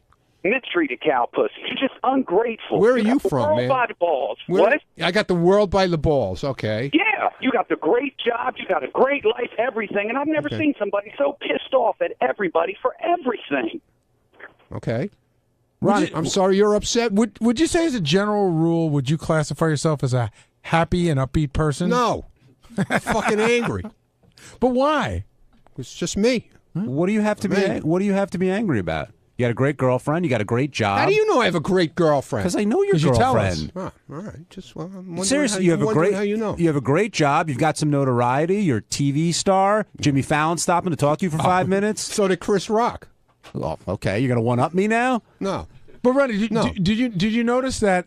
I think what the guy is saying is that, as a general rule, I want to know what cow pussy is. I don't That's know what I that is. As a general rule, when somebody asks you a question, yeah, your inclination is to sort of lash out a little bit. Yeah, but she's calling me a liar. Why? No, is she but even when somebody goes like, Ronnie, what's bothering you? Like, nothing. What's bothering you? Yeah, exactly. What's bothering you? What makes you think something's bothering me? Well, that's just the way I am. But clearly, you're giving. Ask anybody in here. Ask this camera dude. I hate him, and he knows it. Clearly, you give off Right? this vibe. Dan. Yep. You hate Dan? No, but he thinks I do. But Ronnie, clearly, you give off this air that you're angry at the person when they're just saying hello. Yeah, but you see, like John, when you question me in here, yeah, you got that grin on your face. I know you're sticking a knife in my back all at the same time. What grin? I'm just asking you questions. Yeah, the knife twisting. It's the grin. way you ask them. It's just the way you do it, man. When I say, Ronnie, what's bothering you? Yeah, and there's that look again. There it is. There it is. There it is. There's that look. Okay. You know. You're on to me, Ronnie. What can I say? I know I'm on to you. What'd you chat with Chris Rock about? I walked. I didn't even know he was here. How's that? I went downstairs with Nick to put him in his car, and when I came back up, I walked in. There was a whole group of people in there. I didn't even notice to see who it was. I was coming back in, back into the studio, and I heard somebody say, "Hey, that's Ronnie, the limo driver." And I just kept walking. I didn't know who it was, and then I hear some guy yell, "Hey, Ronnie!" like that, the top of his lungs. It was Chris. And I turned around, I came back out the door, and then, I was talking to him, and I said, well, why don't you come say hello? And he said, well, I'm doing this movie thing. And I went and told Gary, and then I went out. Then Gary went out. So why don't you come say hello? Did Chris or the other guys who spotted you say anything about the mustache? Yeah, they liked it. Chris liked it. Sounds like you're getting great feedback on this, by the way. Yeah, I guess. Your hair must grow so fast because the bottom of the bottom part of Batman is already half and half. It's almost around your chin. In other words, it's What do you half, mean half and half? It's already half the original color and half the dyed color. Oh, yeah, well, I've been washing a lot. I want the color. But I'm saying there's a clear line, so you're not washing the line. It's just growing. You can see where it's growing in. Okay, well, I want it to grow in so I can get it back to its normal color. And then I might leave it, and then Maybe you should have your hair go to the beard color. No, I'm not doing that. I'm not doing that. Kim in Pittsburgh, you're on the wrap-up show. Hi, Kim. Hello. Hi. Sorry. I just wanted to say I don't want Ronnie screaming at me. Ronnie, please don't yell at me. I'm not going to scream it because you're a girl. I don't scream at girls. I love girls. You know that. Oh, It's all about meeting girls. Oh. The hell with the guys. Oh. But I do feel like the other caller said, like when you go in there, I just feel like as soon as you walk in, you're on the fucking defense. Like someone's You gonna have fuck to be with you around and here, you're Kim. ready. Kim, you have to be on the defense around here. I know, but I just want you to take a second. You have like a great life, like you have all of these opportunities because of the show. Like think to yourself, do I really, why am I so angry? Like just, don't be so curmudgeonly all the time. I know my shrink is trying to figure that out for me, but it doesn't seem to be working. But I know I feel like it's your shtick of being like the angry, guy has now turned into that's really who you are all the time. You're just angry all the time. Well, and if you bring my first girlfriend in when I was excuse me, when I was 15, she'll tell you the same thing. that you were angry like Angry, this? yeah, angry. We were both angry, actually. We were both Scorpios, and we were both angry. We always fought, man. It was like we fought like cats and dogs, believe it or not. You think fondly of her, I know that. My first girlfriend? Yeah. Yeah, I talk about her a lot. She's cool, actually. No, I'm not even going to say what's going on. Say what? No, Gary knows. All right, we'll leave it. We're not going to bring it up yet, I don't think. Right, Gary? We got to keep that we're quiet. working on it. We're working on a little thing. retrospective of Ronnie's life. Oh, that'd be nice. Yeah. That'd be nice. Did your shrink comment on the mustache at all? I haven't seen him yet. I'm going to see him on Thursday. Do you think he will? Or she will? I don't have a she. I could never deal with that, man. Why not? I don't know. I don't think I could talk to a lady shrink. Why? I don't know. Unless she was a stripper, I couldn't talk to her. On Wednesday's wrap-up show, we got down and dirty with Ronnie Mund and the squirting, which he still believes isn't urine, and there was a big argument. And then to clarify things, Lisa G came in to talk about her wild past. A lot of craziness on this wrap-up show.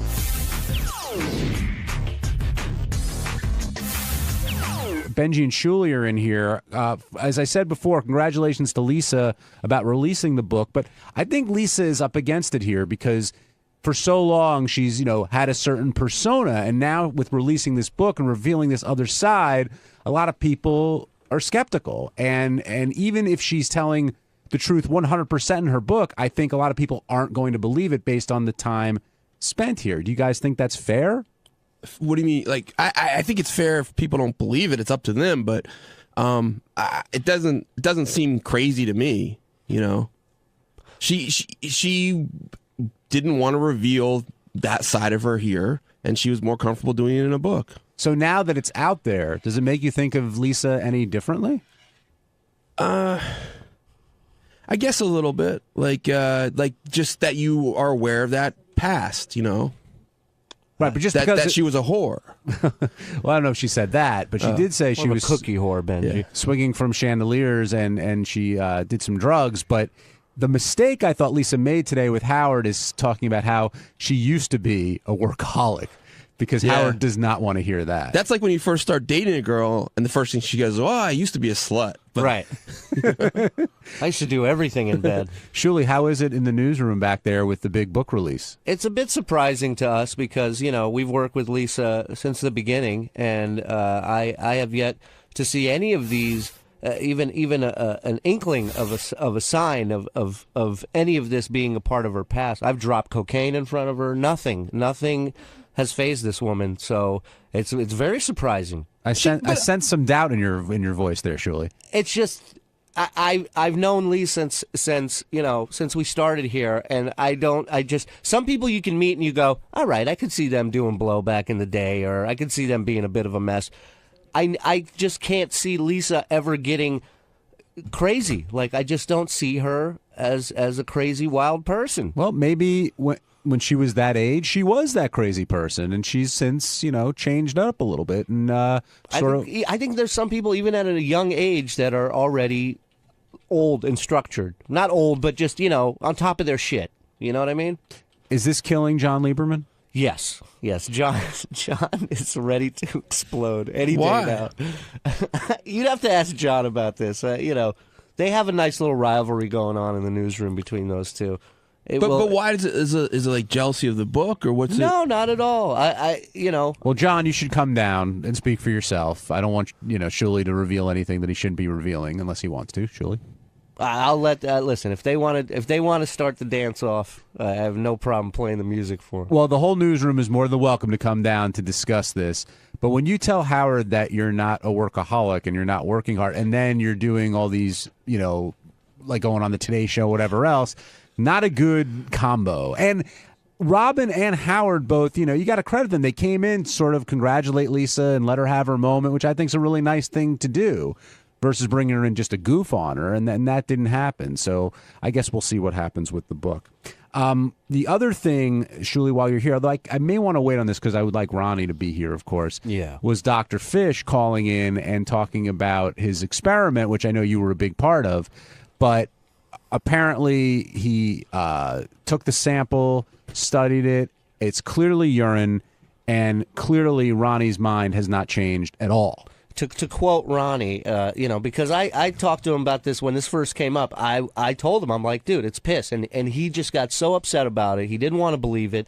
And to quote him in one of the interviews I did with him after the show, he says, and I quote, I don't care if it's shit coming out of there. I enjoy it, they enjoy it, and that's that. Yeah, the defense he's taken is, hey, it's sex. We're having a good time, and who cares what it is? Well, first of all this guy potentially proved was, what's her name? Lexi Love. That Lexi Love, what she put out of her body at that moment might have been urine. It doesn't prove that it doesn't exist. Right. It's a sampling of one particular person. Exactly. And if the guy didn't have a real job, he could do this all day. Just test one chick after another. And people another. who have done that are in the field, say that there is something different than urine that comes out of a female's body for some females when they orgasm. Here's the other crazy thing. You guys are like, oh, Ronnie, you're actually getting pissed in your face. Let's say it was, quote, female ejaculate. Mm-hmm. Is that then, then that's okay?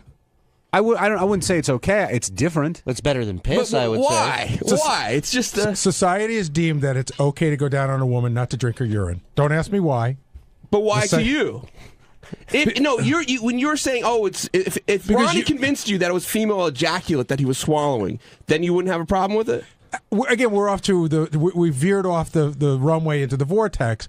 It's urine. It's not about whether I would or wouldn't want to. The point is, Ronnie said it was not proven it was urine. The point is, Ronnie said it's not urine, it's ejaculate, and the guy said it's not. That's the point. And he didn't prove it at all. How? How did he not prove it? How did he not prove it? Okay, if I say white people can dance well, and I take one can't dance well, and I take one white person, they don't dance well. You know that's not a good thing to do because that you can't do that scientifically. You can't send a white person. This isn't science to take one person. You can't send a white person to a lab to see if they can dance. So something. Right.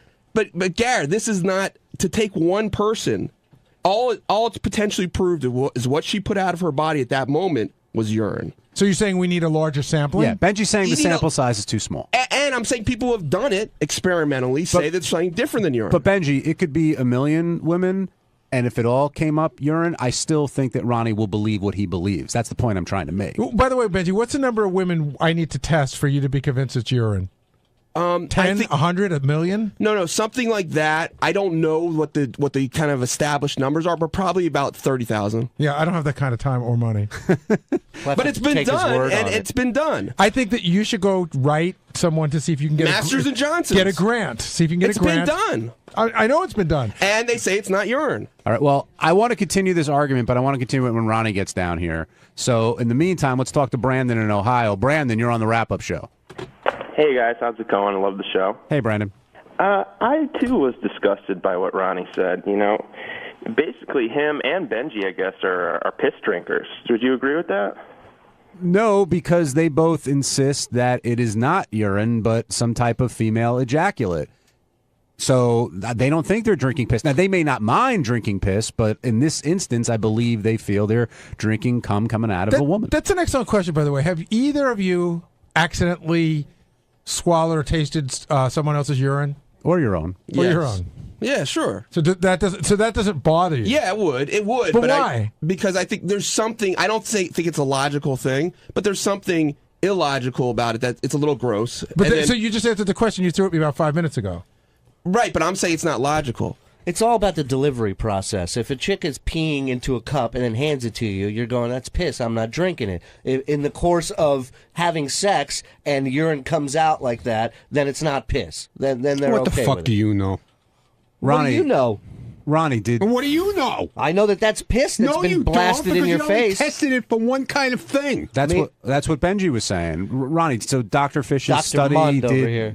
nothing to change your mind at all? No, absolutely not. So Just because Lexi Love might have pissed that day doesn't mean that it's not. But Ronnie, she peed before the test, okay? She peed into a cup. He has a cup filled to the top of her urine. Then her bladder was empty. She went, did the squirting, and it showed that it was urine. No, now you just said her bladder was empty. If her bladder was empty and she just peed before, and it filled back up. It filled back up. Time out, guys. Let me you know what? The two of you are full of shit. Hold on, John. Shuli, can I tell the story you told me this morning? Absolutely. So Shuli tells me he gets a phone call yesterday, from Ronnie's significant other. It was today, actually. It was today after, yeah. And she has a lot of questions about this test. Why was it only tested for urine? Why wasn't it tested for glucose?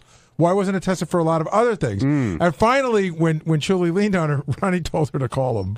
Yeah, she said, "Well, yeah, because she knows about this shit. She works with fucking blood and stuff. She works at an animal hospital." Yeah, okay. So she works with piss. So where's she an expert in squirting if you work at an animal hospital? You're a jerk, man. I'm just asking. You're a fucking newsman. What do you know? I'm not How even are you a newsman. testifying? All right. How are you testifying? to I'm not a newsman. Those questions are good. Are there substances produced that aren't normally produced in urine? Listen, supposedly, yeah. Hold on. Let me go back for a second, Ronnie.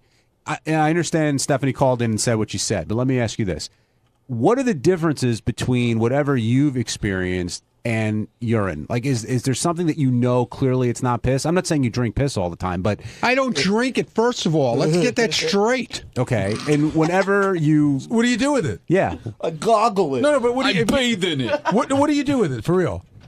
What do you think? I put it in a cup and drink it? No, but if I get a shot in the mouth, I get a shot in the mouth. Right, so you're willing to ingest it. That's fair to say? I ingest it, but doesn't mean I swallow it. All right, so when you get... Whoa. So you're like a sink spitter? Yeah. Could be. So when you get the shot in the mouth, Yeah. what does it taste like? I don't know what the fuck it tastes like. What's the consistency of it? Is it all... I mean, is it It's like, liquid. Is it thicker? Is it gooey? Is it it feels just... a little thicker to me than my piss. How do you know what that? How do you know what that feels Which like? tastes worse? I mean, I see what it looks like. When you piss in a cup, you see. Oh Jesus! Will Murray, when you piss in a cup, it looks a little different. Will Murray, you back Ronnie on this? Oh yeah, I'm a big believer in squirt. He's just as angry as Ronnie about this. Yeah, no, I'm passionate. He really about it. is. I was told this morning. And most people that I've talked to that have had a squirt experience, they'll tell you, yeah, it's not piss. It's not. It's not. So is this an instance where the people who don't believe simply haven't experienced I don't know who Dr. Fish is, by the way. I don't know his credentials. He's actually a doctor. Well, there's actual doctors that say it's real, too, so it's hard to tell. You've all given oral sex. When a woman, you feel there's wetness down there, right? Sure. Where's that produced by?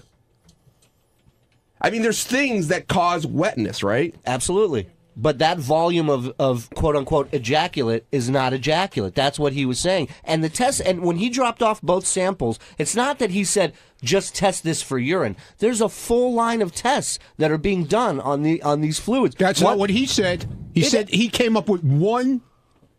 It came back with urine. It came back. No, I heard the this levels. his premise was there was a creatine or something, something word like that was in it, and he says this is only produced by urine. Right. Diane, can you clear things up here on the wrap-up show? Hello? Hi. Is that me? Yes, oh, you. hi. I just want to tell you, Will, thank you for sticking up for Ronnie. Women come when they have orgasms. That's right. And when they're hot, they also, I mean, how do none of you guys know that a woman, when she's hot, she's already pre-lubricating to have sex with a guy, and it's not pee. It's not. Diane, here's a way I don't know. I've been with a reasonable amount of women in my life, and none of them have ever squirted, so I have not had exposure to a squirter to know. That's what I'm basing it on.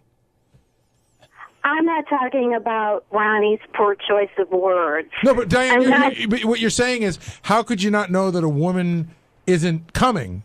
Of course I know when a woman's having an orgasm. And but Gary, you've been squirted on before. It was in studio. Right in his eye. Right. I had a buddy in feel college like urine? that got Was that knocked up piss? by a girl that squirted. I just think, Ronnie. So you got pissed on, is what you're saying. You got pissed in the eye, right? Oh, I totally believe that.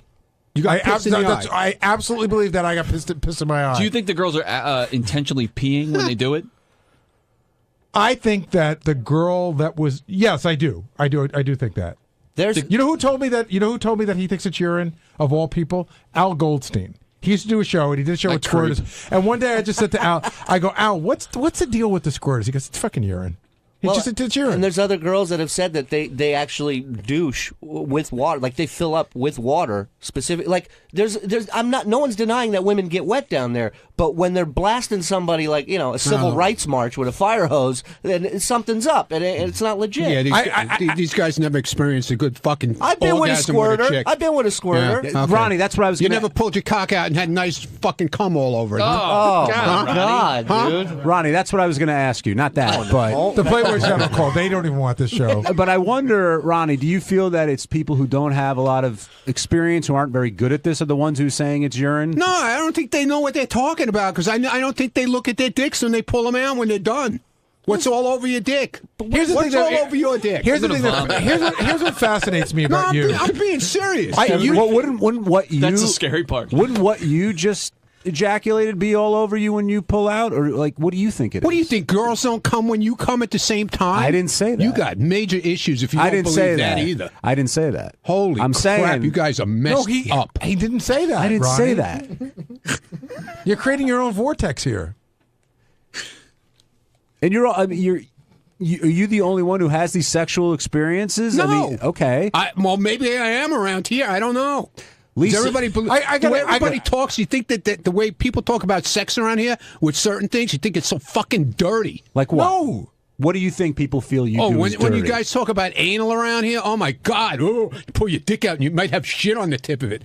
Big fucking deal. So wash Man, right here. That just means the girl had a good time. Wash it off. Punch your time card and go to work. When you step in dog shit, do you clean your shoes off? Yeah. No, you lick it off. Yeah. What's wrong with you? Somebody once said to me, if you're going to play in the mud, you're going to get dirty. Have a good time in life, for God's sakes. Lisa, normally I would not bring you into this conversation. Oh, she's being a dog shit. She's promoting the book now. She can't talk about Ronnie, this. hold on. I want to talk to Lisa. Lisa, come here for a second. Today, Howard and Robin had you to celebrate the release of your book. Congratulations on that. But today, and in the book, you reveal a different side to you that you've kept quiet here for a very long time. Yes. How did that feel? Because now people, when they read your book, are going to know, like you said, a lot of sexual experiences. You're swinging off chandeliers. I want to meet these guys. You're doing cocaine. I mean, was that a tough thing for you to decide to reveal? And No, not at all. Because all these years when everyone would make fun of me playing the violin or staying home with my cat, I'd always say, if they only knew how hard a job that was for me to just be okay with myself and to enjoy staying in and having really good friends and having a hobby. I didn't know how to do all that. I knew was going. I kept going and going and going and going and going. Do you regret those days? No. What's done is done. Do you understand why people here are surprised when they hear all this stuff? Because we know you as the way you are now. It's the total opposite now. Although I guess Gary might have known you back in that day. I knew Lisa back then, but I didn't see any of this going on. I tried to think to myself about, like, how come I didn't try to hook up with her back then? And really? No, because I was too busy running after other guys. My impression was she didn't give off the vibe. She certainly was pretty enough. I don't think she just gave off the vibe. And so if there's 5 pretty girls standing there and one looks like they're, up for it, and I'm not going to work hard. Lisa, what is 22. What does cocaine taste like? I just remember I enjoyed it. But what do you mean? How does it taste? It has a distinct taste. Do you remember? Oh, well, I know. I remember I would enjoy feeling numb on my gums. I remember that. I remember, I just remember feeling like needing to be awake because I was always tired from the morning hours. So I didn't mind it at all. It was fun. Are the guys in the newsroom giving you a hard time, or are they being supportive? No. Why are you looking at me? I didn't do anything. No. I mean, they didn't know any things about these stories until just now. I heard rumors that Lisa back in the day would, do a line off her cat's tits and stuff, but I never believed it. All along, though, Shuli, I would say, I used to do that. Oh, I used to do that. But I don't think they believed me. You never hooked up. You never hooked up with a guest. All your time working on all these shows. No. Certainly they would have hit on you. No, you never hooked up with Flavor Flav or anything like that. Nothing. No. I see crazy the way shit they look at her when they come up here, Gary, and they see her. They all remember her. They all come and give her a hug. How you don't end up doing a night of blow with Flavor Flav is beyond me. I got stories I'm not even allowed to tell on the air because of my wife, and I'm not nearly as good looking as you are. Well, you got to have a story. No, I didn't. They were, one was married, one guy. I met at a radio station years ago, but that was when I was in college going into my early 20s, excuse me. And so That was the issue. I was picking. It didn't matter if that they were guests or in the radio. They were unavailable, and so I knew how to pick the wrong ones, the bad ones. Wait, Gary, are you saying did she have any like famous guy? Well, none of that. Famous guys, one night stands, fucking in the bathroom, fucking on a desk, any of that crazy shit. You Fucking do at know work. the book, don't you? Yeah, I mean, in a car. Come on. Cars, that's what it was 15. That's what I was fucking when I was trying to say where to some fuck. guy tried to spank me. I wasn't into that. Like I said, it's more about she my likes her ass emotions grabbed. going through all these things. How I'd Right. pick guys that weren't available, and yet I'd run home after a night of sex and drinking and drugs and bake them cookies in hopes that they would fall in love with me. So it was a waste of my time because I didn't love myself. Hey, during we've been there about 7 years, right? Yep, 7.5. Are you comfortable to say like have you been sexually active at all during the 7 years? Yeah, I've said that on the air. As the only no, but have you been? Yeah, She said she is. Yeah. mhm. So are you in a relationship now? No. Like when's the last time you were in a relationship? Oh. You haven't been in a I relationship haven't since been in we've a been here. relationship. No. So But I've been dating. So but, do you? But I'm fine with that. I'm fine with that. I am too. But But like, you're in a relationship. no, I'm fine with you dating. But what I'm saying is like, do you still have like just casual sex at all? Not as casual as I used to, but if I'm, it's a different mindset now because I feel that I'm in more control about how I feel. If I like this person, is this okay? As opposed to what I did when I was younger, and there was no thought process. I would just jump into bed with someone because I thought, oh, I hope he likes me. So there is a big difference. Do you have like a booty call list? Do you have guys you could call if you wanted to hook up? No, not now. No. In the 7.5 years, over or under 3 guys? Have you banged more than 3 guys in 7.5 years that we've been here? No. Under. Yeah, I'm taking the under. Yeah, no would be an under. I'm taking the under. But that's not Including the what the story's time. about. Taking under Well, one. Lisa, as the only woman in the room, you've heard Ronnie talk about this squirting, and he does not believe it's urine. Will agrees. Shuli, Dr. Fish, they're all saying it is urine. What's going on down there? Can you clarify? Well, I wouldn't fall into that category, but I don't see it as something else. I don't know enough about it physically to really make a comment about that. So I don't know. I mean, I was here when that happened to Gary, so I didn't think it was urine Gary at that squirted? time. No, with the what were they called? The effing machines or something? Yeah. It'd be so great if you had a belt picture sander in with your a- book of you squirting. The belt sander with a bunch of tongues on it.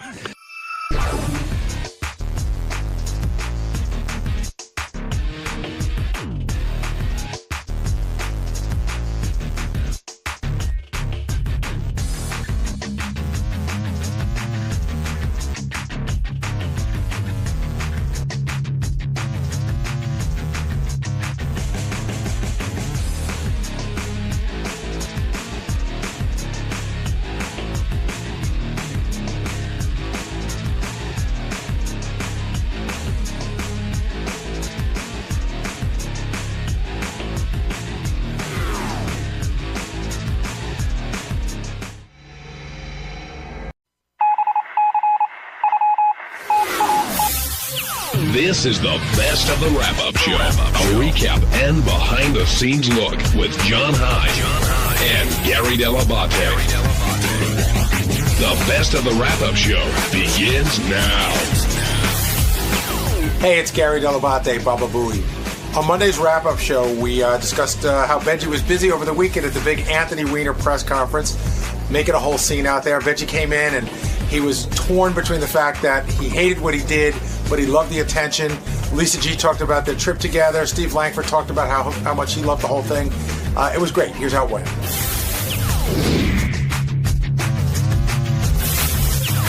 We're talking about the Anthony Weiner press conference for his resignation, what Benji did, and Howard's reaction to it. Do you think Howard liked what you did? I think. Listen, I don't like a lot of what I did, and I think Howard probably enjoys the whole, all the hoopla about it and everything, and I think if you look at it like the video, it's funny. It's like there's funny theatrics to it, but I don't know how much it bothers him, but to me, it's like I don't like the fact what I did. Like I interrupted his speech. Like the first, people are just as mad about the first press conference, but I'm fine. I did it at the proper time, and like when he was taking questions, I was told he wasn't going to take questions at this, and when people started shouting, I was like, this is my opportunity, otherwise I'm not going to get one. See, I think you're being too hard on yourself. I think Howard's biggest issue is, I think, first of all, he's giving you a lot of latitude as a comedian, saying, hey, you got to try stuff to make stuff happen. And I think his biggest complaint was that you couldn't be heard well enough rather than that you did it at all. Well, you can, I mean, on our video you can hear it. Right, but you couldn't if you were watching. It just sounded like a guy screaming, but it's not your fault. You took a shot at it.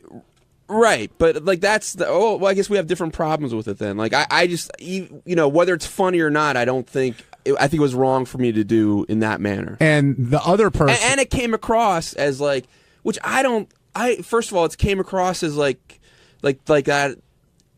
I was like, oh, I'm gonna get Anthony Weiner. There's nothing about that. I don't think what he did was a big deal, like to the public sphere. It's a big deal to him and Huma and everything. I know it comes across. It almost comes across like Benji's one of those like right wing nuts who's looking to take him down. Which is like funny you're in trouble when Ann Coulter's your biggest supporter. Well, I think a lot of people, she liked it. I'm assuming for the wrong I just think it was funny. It's ridiculous that we're like making such a big thing about this. But you seem to all throughout today. I wouldn't say you're apologizing, but you keep saying you did it wrong, but you wouldn't have had the opportunity unless the other guy. And a better thing would be to just have not done anything at all. See, I'm looking at I do love it. I'm not going to deny. I love every fucking tweet, every fucking newspaper article I was in when they got things right. Your photographs on home pages of major websites. Look mean and stuff. You held your own press conference. Right. That all stuff was fun, and I love that. But it's not what I did that caused that. I feel I have a real problem with, and I'm embarrassed about, and I have to figure out like. I can't do shit like that I'm going to regret. See, here's what I enjoyed more about it.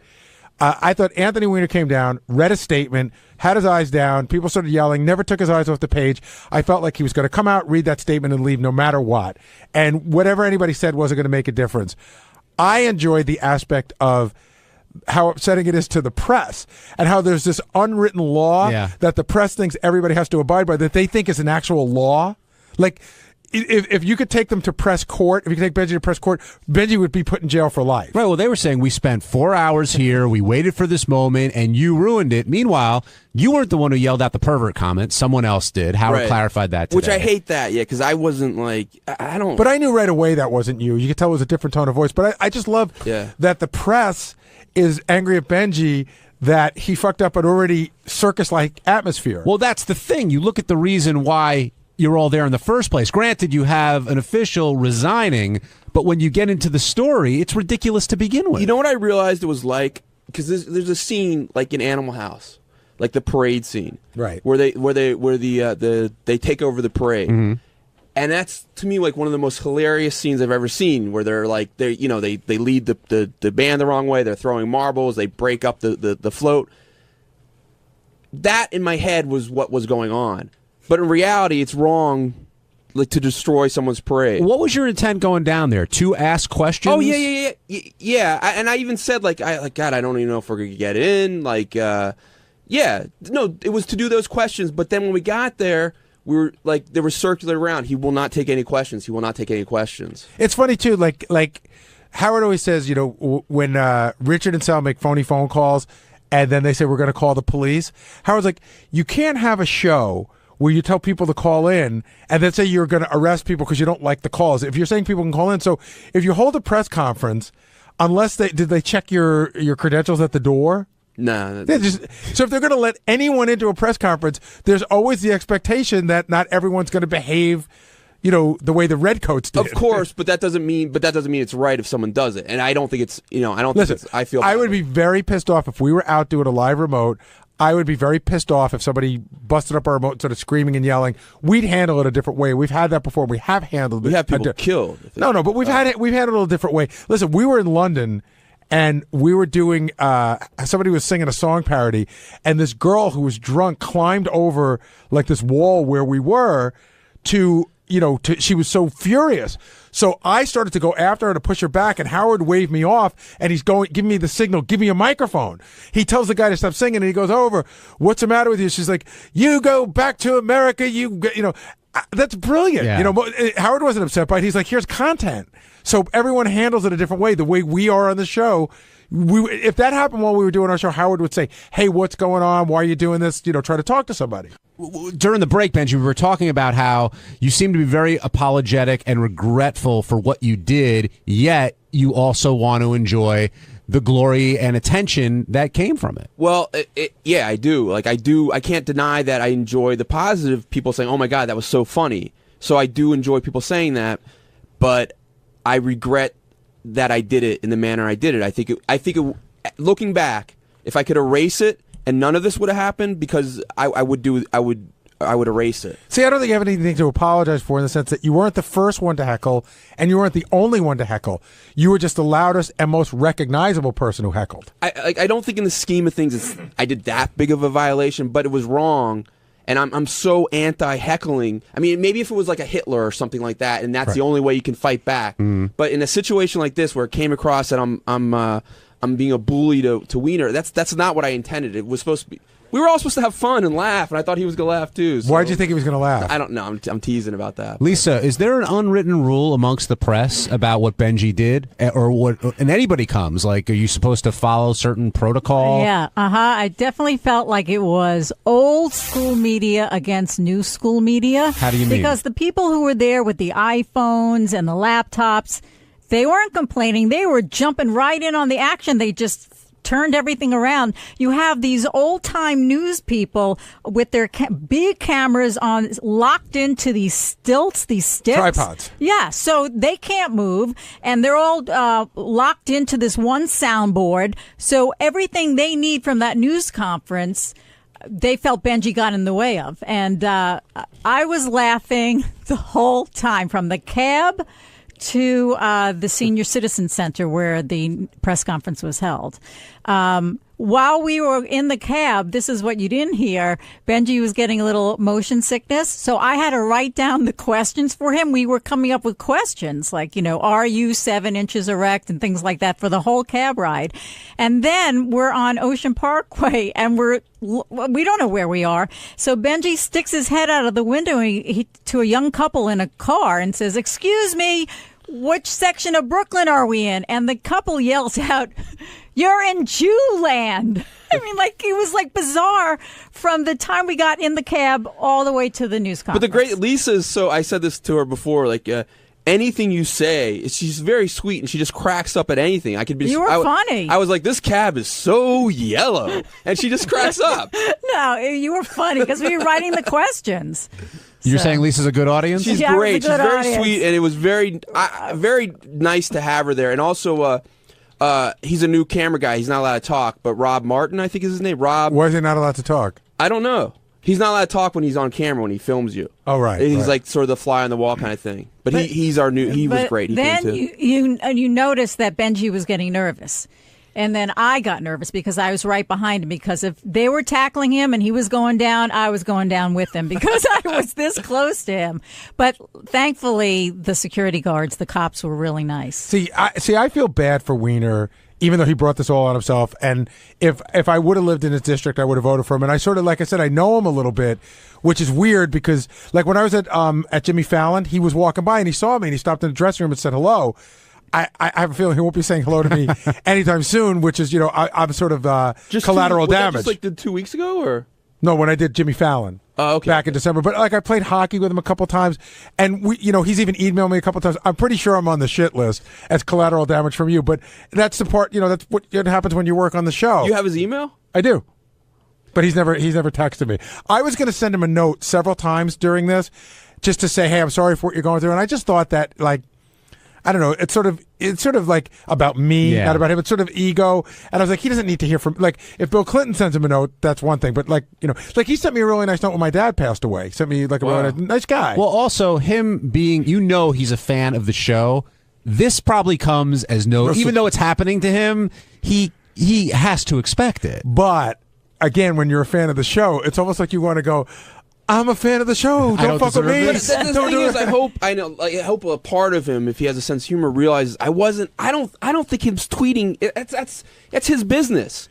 Well, Benji, you saw the statement that Benji released. Benji's done way worse. Yeah, I don't think he's thinking about that, though, Benji. No offense to you. I think he's thinking got a about great build. Why not show it if you look I think it's hard to go home to your wife and go, honey, I was just texting. Steve Langford, I see you lingering over there. What's on your mind? John, I just don't understand how any reporter could complain about what Benji did at that news conference. Why is that? Because it was great material. Okay, so Steve, you used to work at what's the most, I don't want to use the word legitimate, but the most conservative news organization you ever worked for?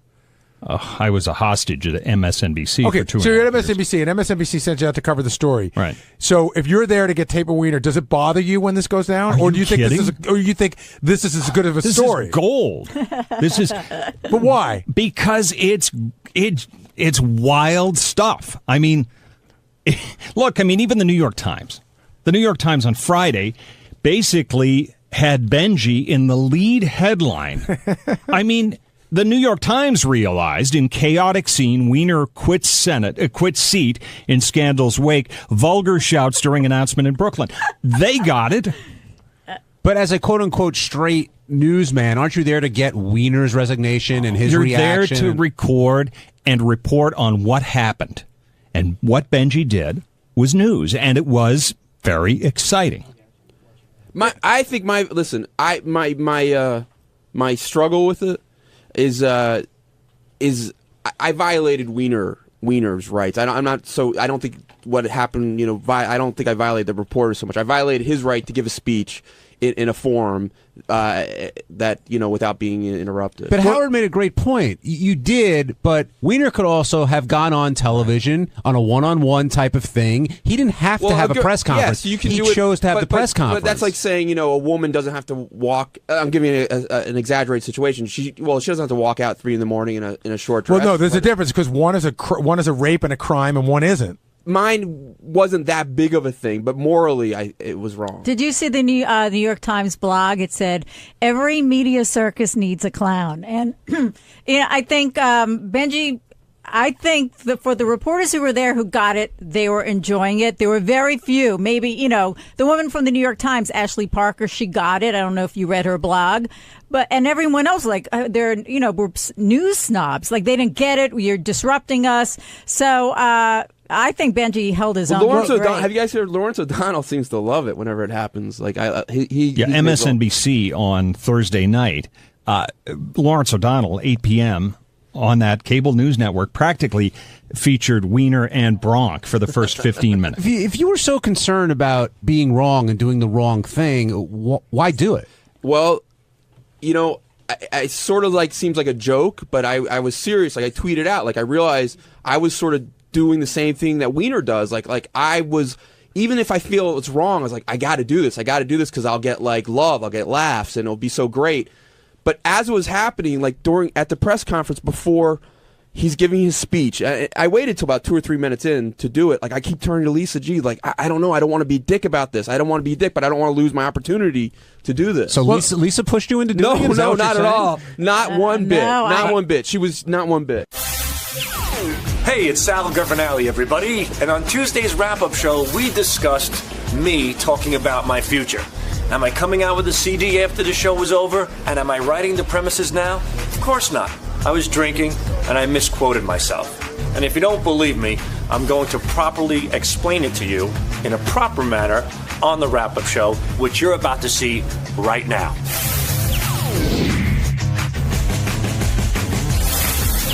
What I want to start off with, and the guys I know right now, they're in the middle of a prank call, but they are going to come down, is Sal and Richard. What happened was Sal and Richard were doing a meet and greet out in California. Now, I don't think they did any comedy. I don't think they did any performing. It was just literally spend some time with Richard and Sal, and believe me, that's well worth the money. Plenty of entertainment there.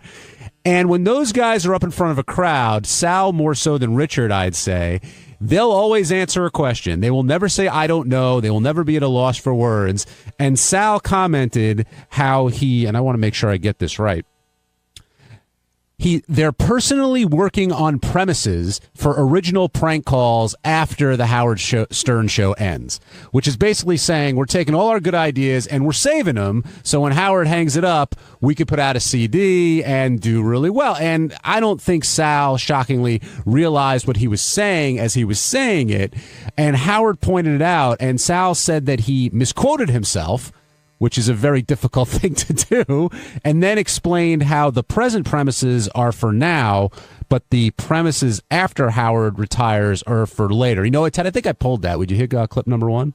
It's news to me that all these premises are for after you retire because we're using them now. Right. Well, that was the point I was trying to make.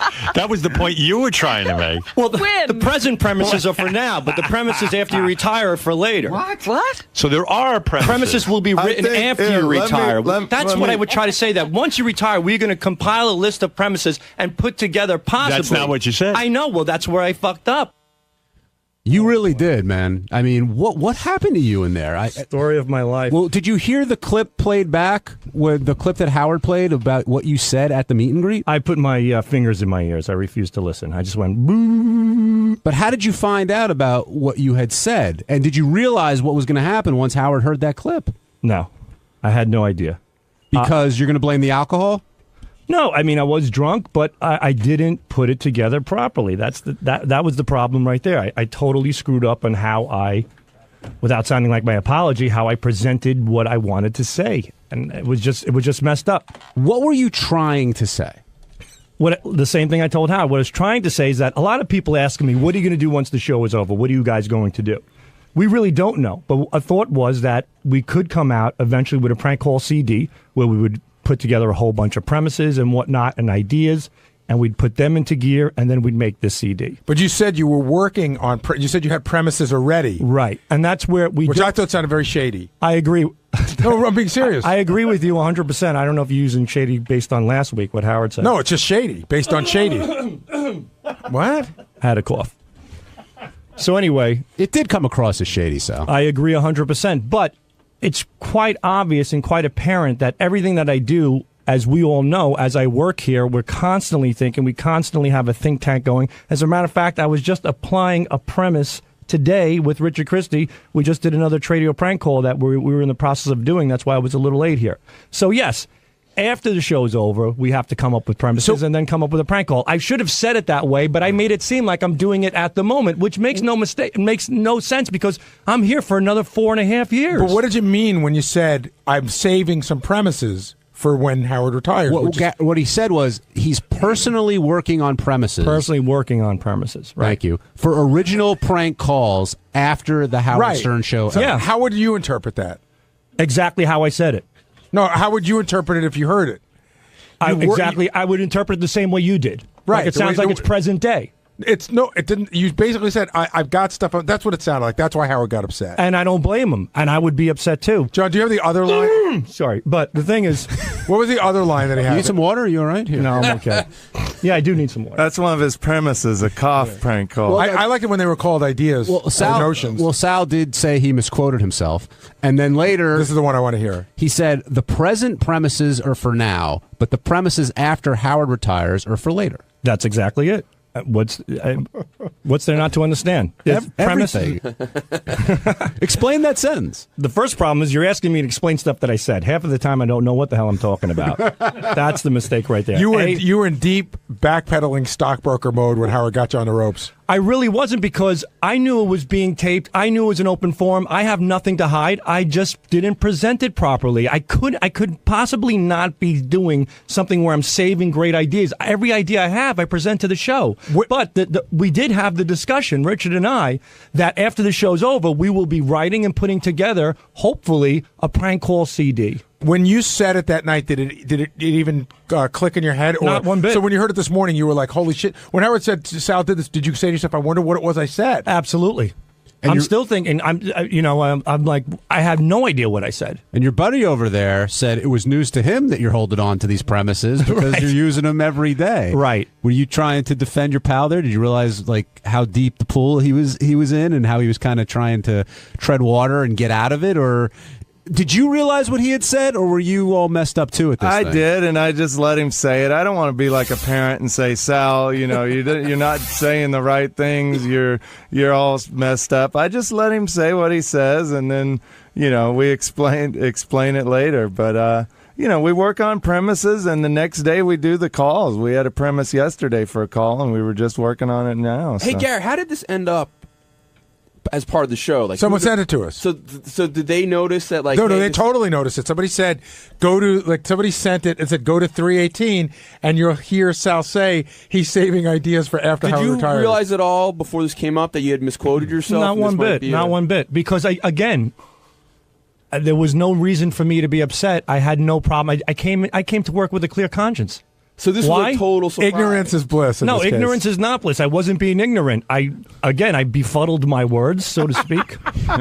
And that's all I can say. And if you want to believe me, fine. And if you don't, it doesn't matter as well, because I do apply my present day premises and work with Richard Christie here all the time. That's all I think about. My head constantly spins on present day material. Sal, I don't think anybody was questioning you applying your current premises to your current job. Right. The question was, it made it sound like you're setting aside some, or there are others that you're kind of banking for when the show ends, and that's where the problem lies. I can certainly see that, but I don't know what there could be to possibly bank. See, I thought that's what I got some pretty good ideas. I think they all start with the N word. That's what I thought. That's what I thought you were going to say, Sal. I thought you were going to say, look, there are ideas I have, or even ideas I presented that like you don't like, but I think are funny that I would like to do in the future when I'm representing myself.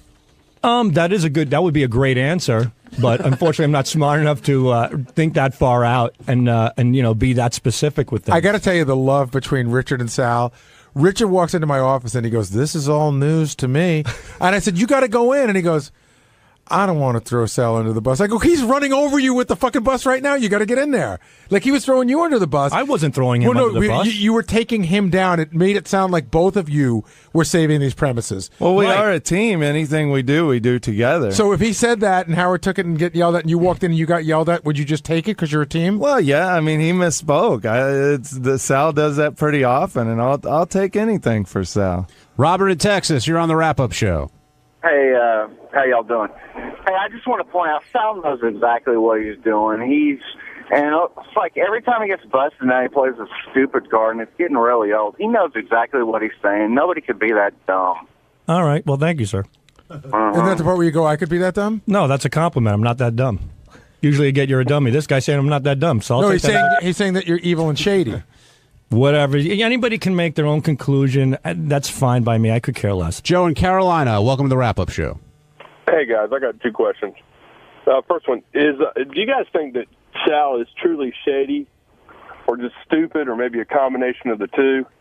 And the second question was, when do you guys, Sal and Richard, do you guys get together on the weekend to plan these comedy shows or this plan of action, or do you do this during showtime?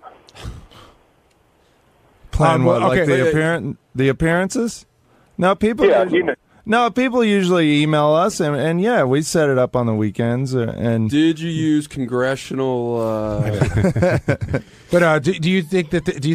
I think the question he put out there is Sal shady or stupid? Yeah. Well, Sal, how would you define? That's insulting on both ends. This guy could go fuck himself. I'm not neither shady nor stupid. I'm smart. You're stupid. I'm smart enough to get on this show. I'm smart enough to take care of my family. I think I'm very successful at what I do. Everything I've put my mind to, I have succeeded at in every single capacity. So there's the answer for as far as your stupid question is concerned. Because I didn't know that California at one point was a specific spot on the map. You know what? Take that map, shove it up your ass, and shit it through your fucking throat. I could care less. So there goes your stupidity answer. Answer the shady one. Shady? Take it any way you want. Am I shady? I don't think so. I've never done anything wrong. I went on this show. I said what I said. I told you what the answer was.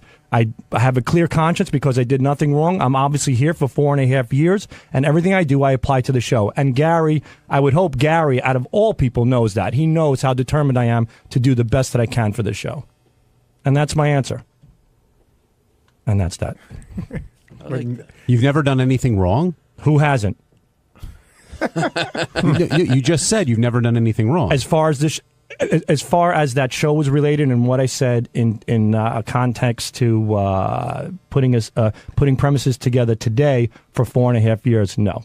Nothing. I love, because Sal's gone down this road a million times before. I love whenever anybody calls him stupid about, book smart stupid. He points out that he was smart enough to get on the show, as if, he had to take a test. On Wednesday's wrap-up show, I asked Scott DePace to come down to talk about evolution and how he feels God is involved. Well, Scott came down, and sure enough, Jason came down. And with Gary here, Will here, Benji here, myself, it got kind of ugly.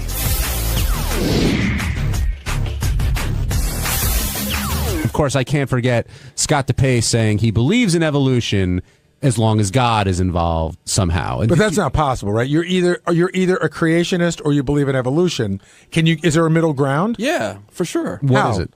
I mean, there's a million middle grounds. You could say. No, in other words, if you say either you believe God created the universe or you believe it was scientifically created. Well, what's scientifically created mean?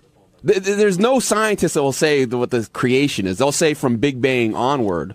Right. But what started everything? No one, there's not. I don't think there's any working theories about. So, do you think that that man was created by God, or that man evolved?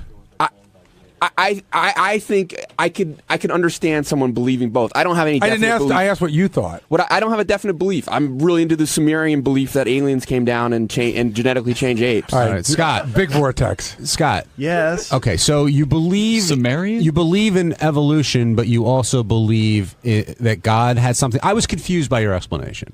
I just believe that. First, I don't know. None of us do, but I'm not willing to say that. If I believe in God, there's no way God would have something to do with evolution. To me, they seem very obvious that if I believe in God and if it looks like there's evolution, well, maybe God had something to do with it. Right? That's confusing. Because I think they're separate. Do you believe in God? No. Okay, well, that's fine. Do you believe in God? I believe there's something out there, but I don't know if I would call it God. Yeah, I'm probably more with John. Well, a higher being of some sort. Fine. If you don't, all I'm saying is I do believe in God. And I'm not here to defend my religion. I'm not going to say. But if I believe in God, then therefore to me, he could be in charge of anything that happens. He might not. He might. I don't know. So did God create evolution? Is that what you mean? Yes, that quite possibly could be what's going on. I don't know. But you said that you didn't believe that we... God, here he goes. Here he goes. The fat piece of shit. Go ahead. Wow, let him give him I told John specifically I was not interested in coming down. I didn't know this. If Jason and John, he said yes, but apparently God created he breaks fat his word. people too, and bald apparently people. John breaks his word. And certainly dumb people. Well, You good, said now you didn't want Jason down. John breaks his word. Stand next to me? Good. Now we're all even. Jason, did I invite you down here? No, Will did. Yeah, and Scott, you're I believe breaking you your did word. because already Teddy. He went down and looked for me, and then he, in the same sentence, looked for Jason. That's not true. So he gets his marching orders from you. That's Teddy didn't. Oh, whatever. You believe whatever you want. But that's what I you saw do. it right in front of my eyes. You jerk off. You can't handle standing next to me. What is No, wrong you're with just you? a piece of shit. I don't want to have a conversation with you. Well, why don't we see what he has to say? Go ahead, say it. Don't be like Ebert. Let the autopsy come out. Go ahead, and asshole. You're so funny. See, I how don't much I need bother this. you. I have shit I could be doing right now. What, golfing? No, I'm working on a graphic, dipshit. You want to do I'm more not drugs at golfing work this week. than All right, leave? hold on. Let's stay on point. Jason, Do more drugs at work and Jason, leave make your early? point. What? Scott said Say it during again, the conversation. Jason. What did you just say? During the conversation, that you don't believe that we evolved from single cell organisms. That's all I wanted to say. That you said that this morning. So I don't. What so it sounds to me like you don't believe in evolution. What I believe that I said was that I don't believe that we evolved from single cells without God or something else making it happen. I don't believe. Obviously, what the rest of you believe is that there was a big bang, and then there happened to be this little one amoeba, and somehow out of that, all of us were created. I just don't believe that, unless something like that happened by way of God. So the actual theory of evolution you believe in, just that you think God might be behind it. I don't think that's a weird thought, but that's not what Thank you you. said Well, on the air that's today. what I tried to say. Well, you didn't try hard enough. When you try to explain your theory on evolution, you and Howard kind of got into it, which quickly evolved into you not believing that Bush lied, and it turned into That's that. just it's an illogical thought to think that he did. There's not 1 ounce of evidence that says that he did. There's plenty that says maybe he was wrong, but all of the evidence suggested that there were weapons of mass destruction. Well, there's a differing opinion for sure. That Howard's not the only person that holds an opinion.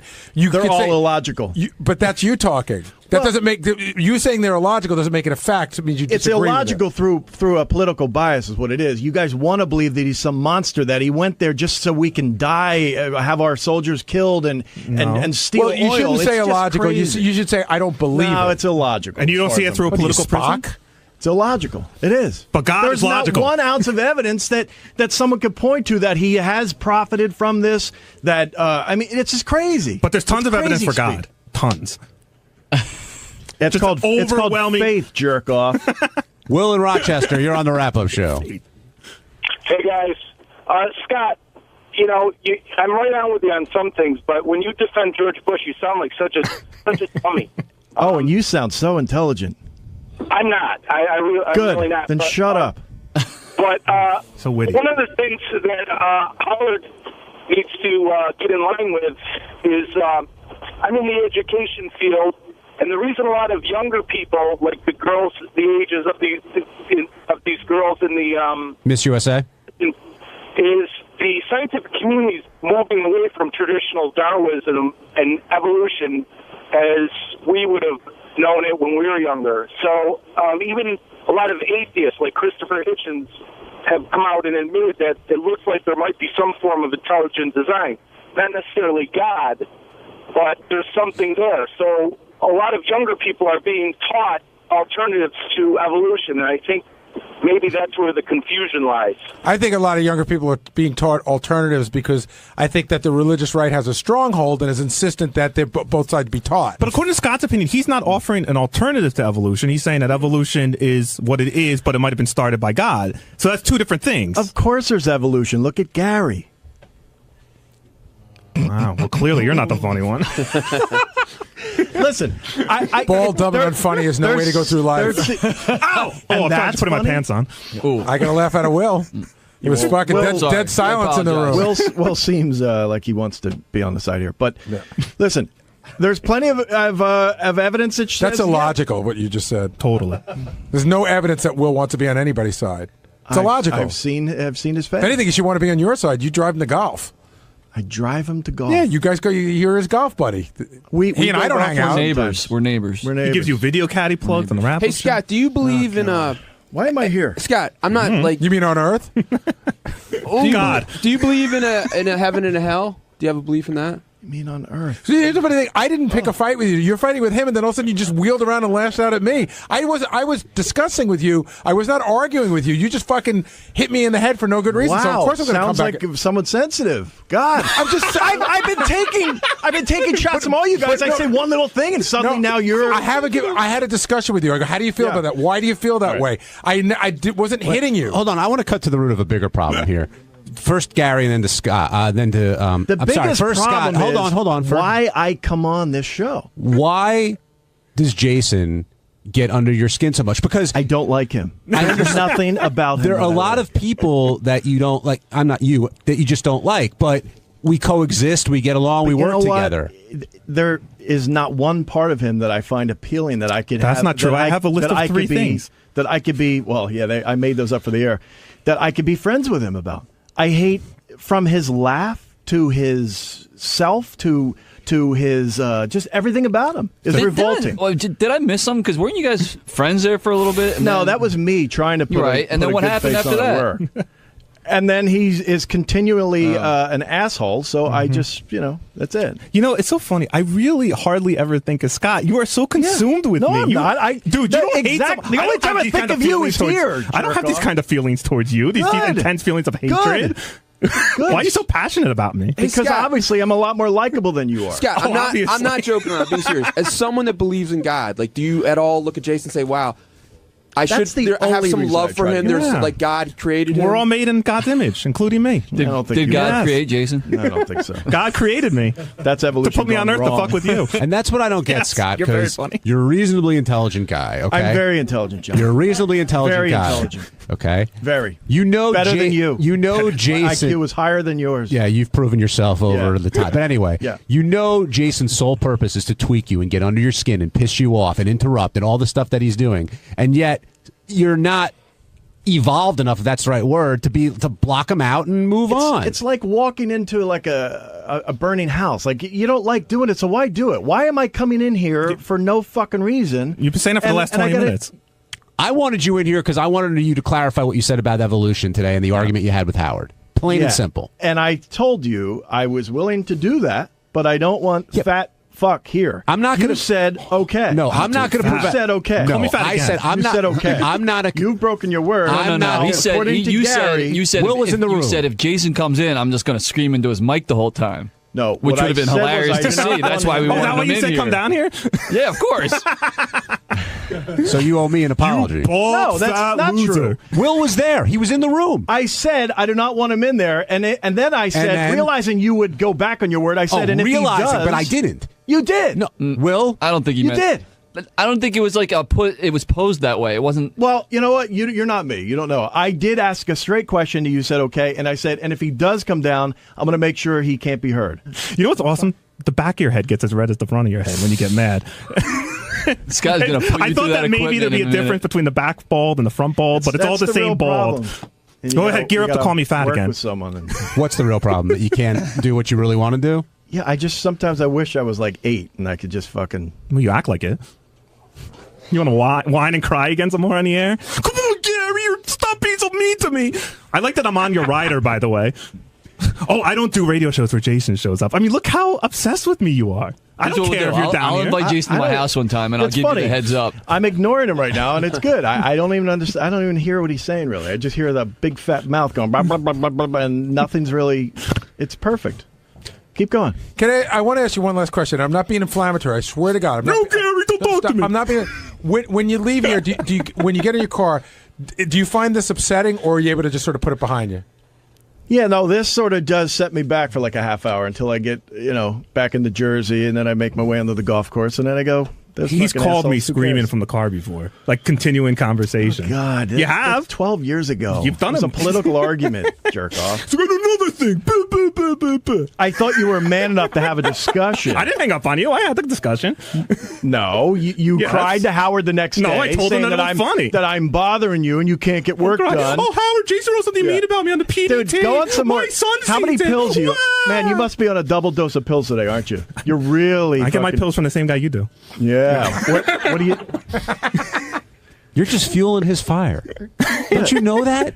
Exactly. What are you on? Lexapro? You're playing. Howard, Scott, Jason wrote something mean on Scott, the you're PDT playing today. right into Jason's game. Like, Dude, I'm not playing the same game. I could care less what he does. oh, I think I'm you. not- I think you care a lot what he does. Well, I do care, but I mean, I'm not going to change what I do because of him. You don't cry. Didn't you once go to Doug Goodstein and trying to get me and Will stop being paid from Howard TV because you were upset about the way we treated you one day? No, never. Yes, you did. You told me I went right to Doug, and I told him why are we paying these guys? Refresh my memory. Yeah. Wait, what was that over though? That was over. That was over you something, screaming at Will over the intercom. No, it wasn't. Yes, it was. No, it wasn't. Yes, it was it was. over. You guys weren't doing something you were supposed to do. Right. That's what it. Really, That's what Doug it's about. did not change anything. But I'm just saying is, if you're going to accuse me of whining and crying, Yeah, you're the no, biggest you whiner guys and both crier in the whole did fucking change world. because you came back going, "I'm sorry. We'll start doing what Well, we're they supposed wanted to to do." get paid. Yeah, exactly. No, Doug came to me. He's like, "Look, I don't know what Scott's complaining about. He came to me and said he doesn't want you Bullshit. guys to be I was paid right anymore." in front of you, No, jerk you weren't. off. We talked in the Yeah, green I room. was. No, you weren't. Now you're just making shit up. I wish I remember what the fuck we're talking about. You're not All that right, smart. we'll give you a moment to remember. Steve, let's take a break. When No, we come I'm back, out of here. Nah. No, come on. Oh, no, stay. please, stay. Scott, don't go. Please. I want to get your take on. I'm outta here. No, I want to get your take on No. on Richard's wedding. If Howard should Not go, if he stays. and I If he also stays, want to I'm get your out. take on what Howard learned about his parents today and how anyone feels about If you getting that leave, information. Jason wins. That's right. Is that how you want it to end? And the Jason terrorists. wins.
morning, Matt. You're on the air. Did you hear a wrap-up yesterday? Yes. For Ronnie the retard saying that what you did at Jimmy's wedding is no worse than what he did at Bubba's wedding. Let's fuck some whores!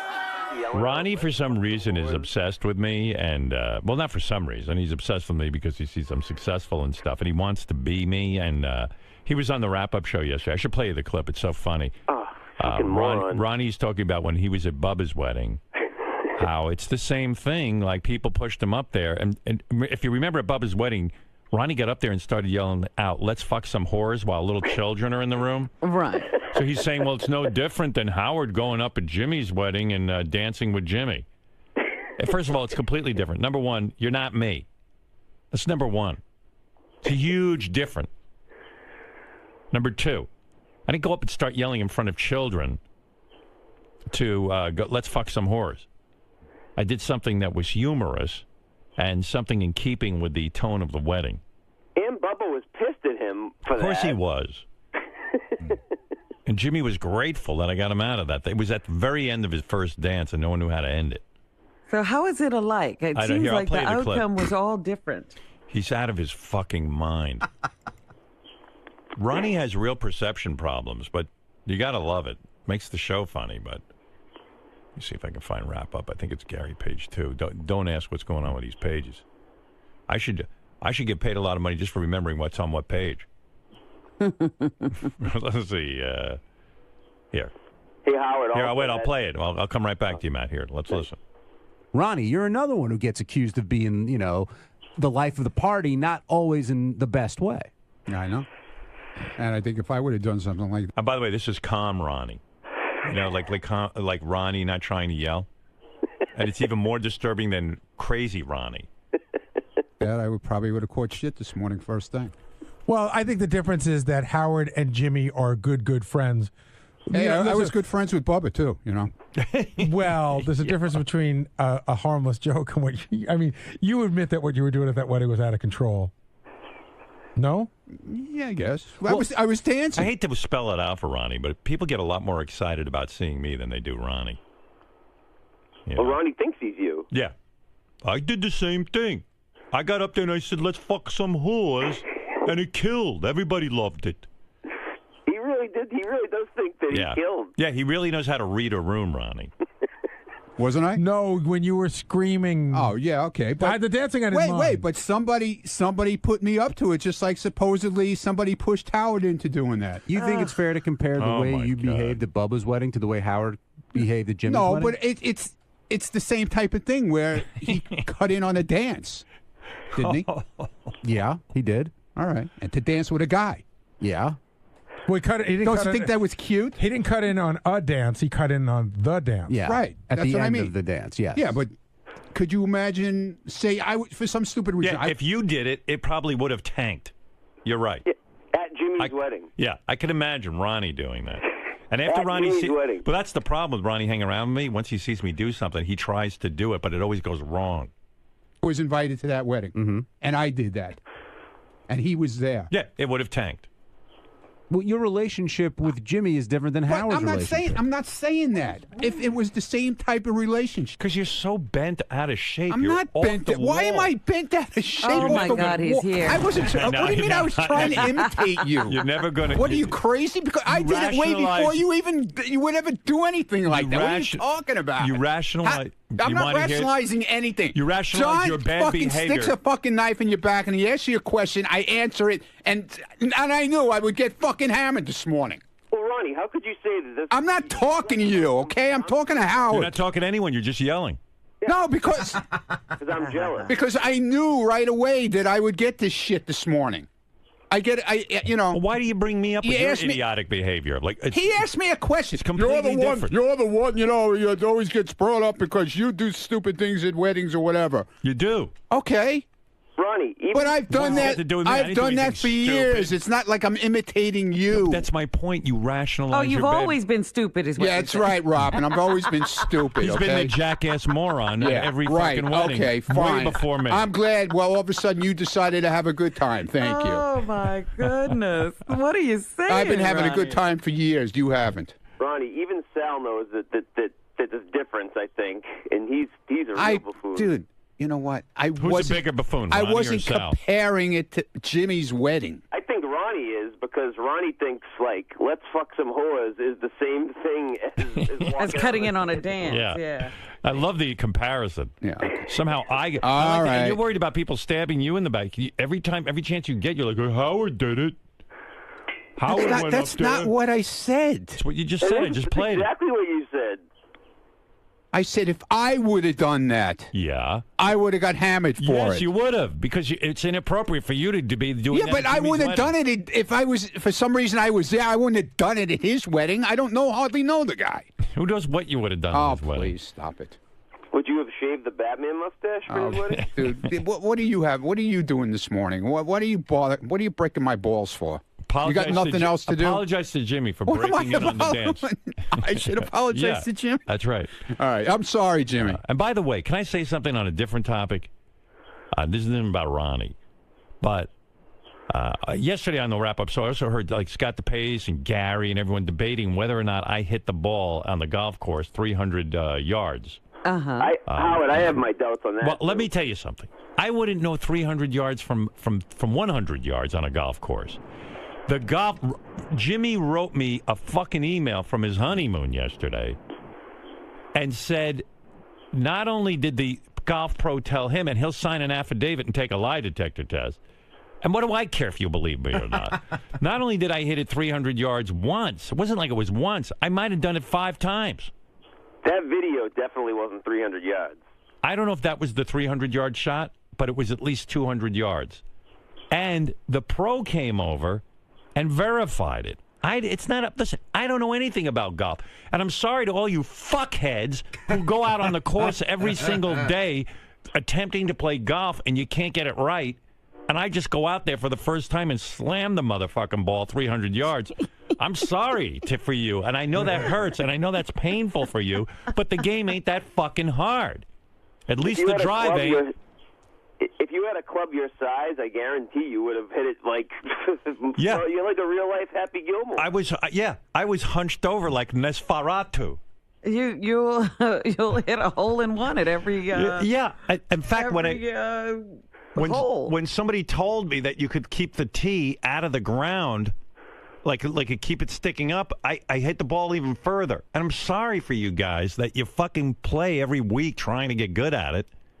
I'm a natural. And you know where Sorry. the tee goes, and you know the stance and the grip. Yeah, I don't know anything. Yeah, And your all I know boy, is your boy DePace is very bothered by that. he can't handle it. I mean, and by the way, DePace isn't the only guy who couldn't handle it. Howard, I'm glad for you. I love Thank that you. you hit the ball. Oh, he's full of shit. I mean, you had to see his face yesterday when you were talking Well, about no one it. can believe it because they've been playing for years and they can't hit that stupid ball 300 yards. You got a video of it, though. You must have used that video caddy, right? My wife was, yeah. He's upset I didn't use video caddy. My wife just used her iPhone. Silly her. But I didn't even know she was videotaping me, and then someone says, "Look at you, you're wearing all black." I go, "Yeah, I came to the resort. I wasn't going to play golf. I fucking was waiting to get in my room, and I was killing time with Jimmy. I said, let's go hit some balls." Who are you supposed to dress for in this golf? That you have to wear a special outfit. Oh, you're supposed to dress like some kind of, fruity nut cake. You Yeah, what do you wear, collared DePace? shirt. You fucking stupid golf shorts and Oh, he's got a whole uniform. He talks about all, and his cigar, and then he goes, he smokes his cigars. Yeah. It's a whole deal. Yeah, it's great. Uniform, that's even more how I piss on golf. I went out there in my fucking shitty clothes, all dressed in black.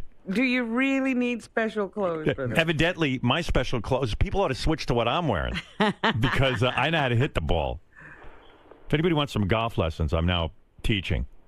Well, Howard, there's your next movie, Happy Gilmore 2. And you know what I did? I said, it's like every other sport. I put my hands together. The club was too small for me, by the way. And I kept my arms straight, and I just kind of swung it and hit the stupid thing. Now, I'm not saying I hit it every time. As a matter of fact, there were a couple of my first swing I missed. I swished the whole thing. It took me 2 or 3 practices before I could hit it, and then I just started whacking it. I was in my zone. And it was weird, too, because it is sort of exercise because my chest and my side were actually kind of on fire after I hit about 30 of these balls. You know what I mean? Did It's you have a new blister on your hand? Were you actually on a golf course or the driving range? Driving range. But the whole resort was a golf course. Right. Like I said, Mark Consuelos was playing with like Jimmy's uncle or something. They were driving around on a golf cart, and they were like actually playing golf. And, and Mark actually has like his clubs flown down. Like he takes it all, seriously. That's why everyone's pissed. I come down there. They give me some shitty club that doesn't even fucking fit my hand. It doesn't even fit you. Yeah. No, and I'm all hunched over. And I just take Because everybody's been telling themselves the reason their game sucked is they don't have the right club. Yeah. Everyone's like all hung up on their clubs. Custom made. Yeah. I was like, whatever these clubs are, these are fine. Give me any club. Give me anything. Give me a bat. So easy, too. Because, baseball, at least, someone is throwing the ball, trying to not let you hit it. With golf, the ball just sits there on the stupid ground. It's waiting for you. If you can't fucking hit that ball, it's sitting still. You know what? You're an uncoordinated spastic. Yeah, but you won't be saying that if you play 18 holes. Because I wouldn't even waste my time. It's too easy. And your ball goes in the woods. It's not all as fun as it is in the driving range. Nah, whatever. I mean, if it's not fun, why would I do it? Well, like Howie Mandel said, if you got ADD, forget about it.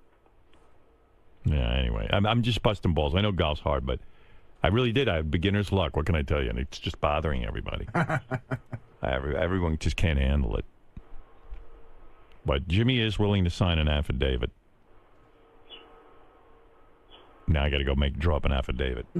Where am I going to get that? Whatever that is. Yeah, we don't even know. All right, Ron. No big deal. All right. Go break in on a dance. Do whatever I do.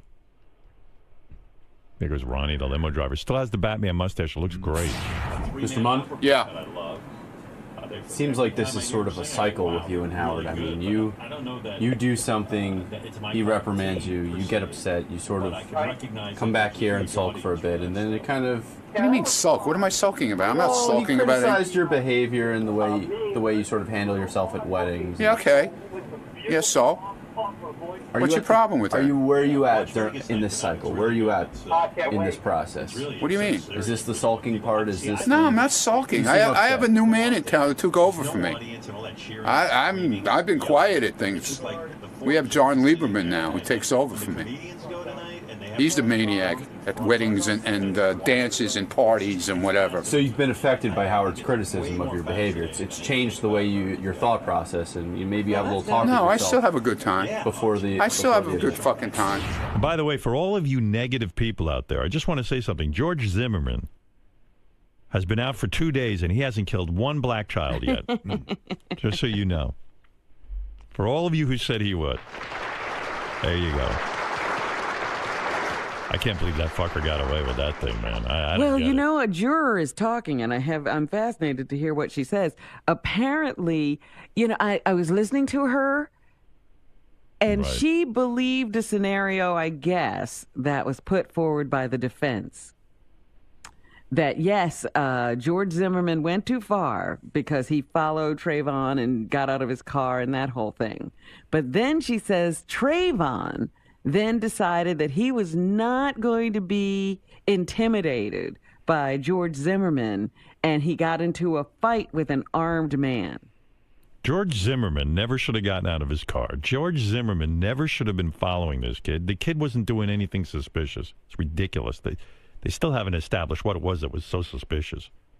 It's insane. But she didn't care about that. She cared that they got into a tussle that Trayvon should never... It was like Trayvon's fault is what she was saying. Yeah, evidently, if you're finding the guy innocent, you got to put the blame on Trayvon. I don't get it. I really, truly don't. Well, this is why we got to stop the jury system. Yeah, maybe it's time to change that up. The way she was talking, it was like she had a videotape of the whole thing. That guy was a total moron, Zimmerman. I mean, you heard the phone call. The cop said to him, do not pursue this gentleman. We'll establish whether or not he is, quote-unquote, suspicious. Going around, he's looking for trouble. He's got his gun. Big shot. He's sizing up people as they walk. Yeah, no one asked him to do that. Get out of his car. I'll beat the shit out of you, too, you get out of your fucking car. Stay the fuck in your car. Hey, Howard. Yo, Benji. Yeah, I think you're so wrong on this case. Well, that's when you get in the show, we'll all hear your opinion. If you ask the guy... Benji? Yeah, all right. Not in the mood. And now, we head into the vortex with Benji. No, we Benji, what worries you most about the conflict with North Korea? Firstly, is North Korea even technically a Korea? What designates it to have rights to be a Korea? Is Kim Jong even technically real? How do we know he's not really Chinese? This has been a production of The Vortex with Benji. Anybody want to hear what Benji thinks? Let's pursue it for a second. Oh, Jesus. All right. He might have been racist. He might have been following him for the wrong reason. But if Trayvon took the first swing at him and started... You don't know that happened. You're absolutely right. I don't know it. So where's your legal standing? The only thing that's legal in this discussion is we do know that Zimmerman claims the kid was suspicious. That's not illegal. The question, okay, if he's suspicious... A, what made the kid suspicious? What was he doing? No one can answer that question. Let's say it's because B, Zimmerman is racist. They told him not to get out of his fucking car let's say with you're his gun. absolutely right. Zimmerman's racist, and that's why. All right, you win. I lose. Okay, no, you're right. If someone is racist, I don't know. Okay, I don't care what you have to say. What is it, Gary? You want to say something? Yeah, if the operator said, "Don't follow him." Right. The operator didn't say that. He did. Yes, he did. I heard. Oh my God! There's a tape of it. He said we don't need you to. Yeah. Oh. See again, that's the vortex. But that has nothing to do with actually what happened. Stop now. Let's stop. All right. That does nothing. Microphone's off. No need. What? Oh, your microphone can go back. Sorry. Yeah. Ted, you should read Ted Nugent's article. Ted Nugent is like, What's he say? Oh my God, Zimmerman is totally correct. He starts comparing it to these thugs in Chicago. That Trayvon Martin was a thug, just like all these kids in Chicago. Oh my God! See, there's a guy who also would be suspicious. But also, let me ask you a question. If you're walking through a neighborhood, right? Somebody starts following you. Yes. You might turn around and go, "What are you doing?" Listen, there's only two people who know what happened, and one of them's dead. Right. And so that's the problem with every kind of murder trial. The murder victim cannot defend himself. So the live guy can say whatever he wants. Right. Because DePace and I were just arguing this, and he was saying, I said he should have never followed him, and he said Zimmerman turned around, but then Trayvon went after him. No, he didn't. And how does he know that? He has a broken nose to prove it. He has a broken nose to prove it because he got out of his car and started in with the kid. Stuck his broken nose where it didn't belong. But Scott, how do you know that he turned around? How do you know that he did? Why the cops told him? Again, that's what I said. That juror acted as if she saw a videotape. No one knows. Right, and so what we do know is that Zimmerman should not have engaged at all. And he wasn't a cop. And no one's answered the question, why is this kid considered suspicious? I'll tell you why, because he's black. Because he's a black kid in a hoodie. Case closed. He's dead and did nothing wrong. What if it was wait a second. And he followed him as well? He didn't follow a white kid. Well, how do you know he did? And you don't know if he won't the next time. Look, why won't George Zimmerman answer the question? Why is that kid suspicious? What was so fucking suspicious about him? Because he had a hoodie on. Right. Bullshit. Oh, stop. No, In the rain. He gave a reason. Retarded. He said it was because he was in the walking in an rain. area that people didn't usually walk in. He didn't recognize him. And he was wondering. So call the cops. And he did that. Right. And what did the cops say? We said we don't need you following him. Okay. And what did he do? Well, he says he didn't follow him. No. So how did he get there? Was he magically transplanted? He says Trayvon came up to him and in the said, car. He said, "I don't know exactly. I don't remember exactly." Come on. Use your fucking head for once. But you don't know that. Please. And my name's Howard, not Hard. Hard. Here.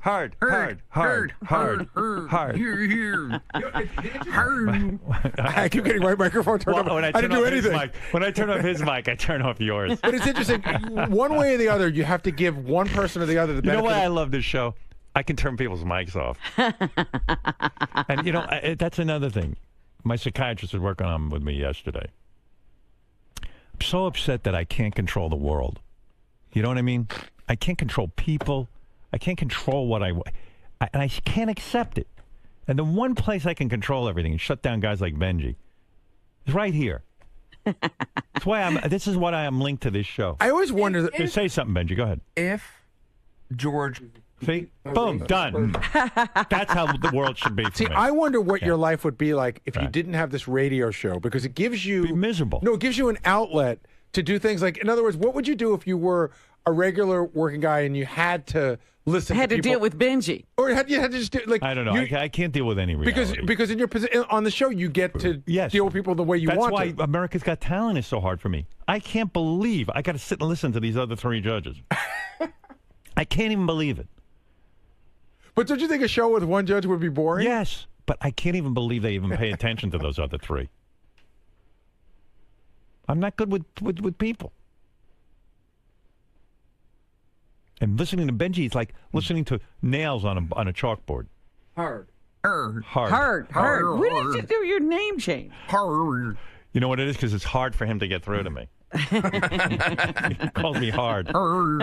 Hardy, har. If you ask someone what they're up to, and maybe you didn't have any business to do it, but they attacked you, and you had your gun on you. But wait a second, it's not that simple. He didn't just ask him what he's up to and get attacked. He followed a guy, and if somebody followed you and you didn't know why, and maybe Trayvon might have been in his might have done the right thing. Let's say Trayvon is a bad kid. Maybe he might have done the right thing. He might have been scared and attacked the guy.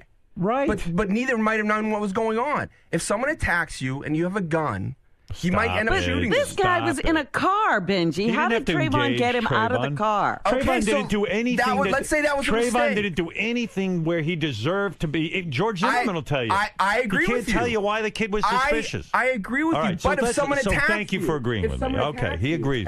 Nobody attacked anybody. You can't attack a guy who doesn't get out of his car. Right. Don't get out of your fucking car. Do you see Not the guy? a cop. Nobody asked you to do that. Did you see the black guy that got arrested in the Village last week? Guy's walking down the street. Right, he's sitting at a restaurant with his girlfriend, black couple. Right. White guy comes by, calls him the N-word, gets up and hits him in the face. Then he gets arrested. He gets arrested? Yeah.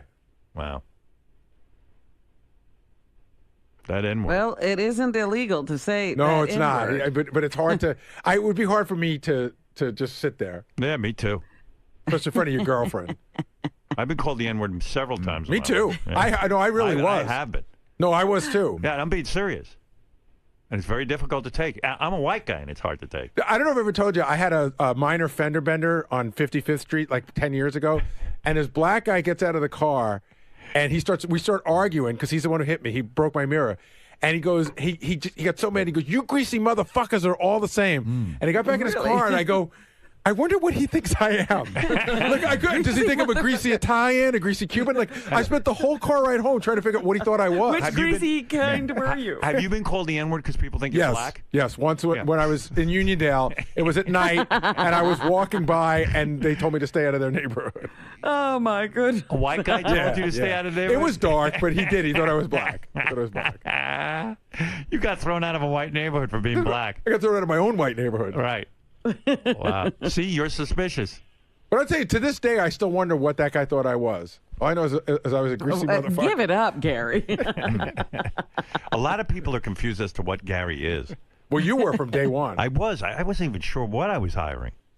I mean, well, what did you think I was Hispanic, or did you think I was mulatto? I don't know. You just had a different look. What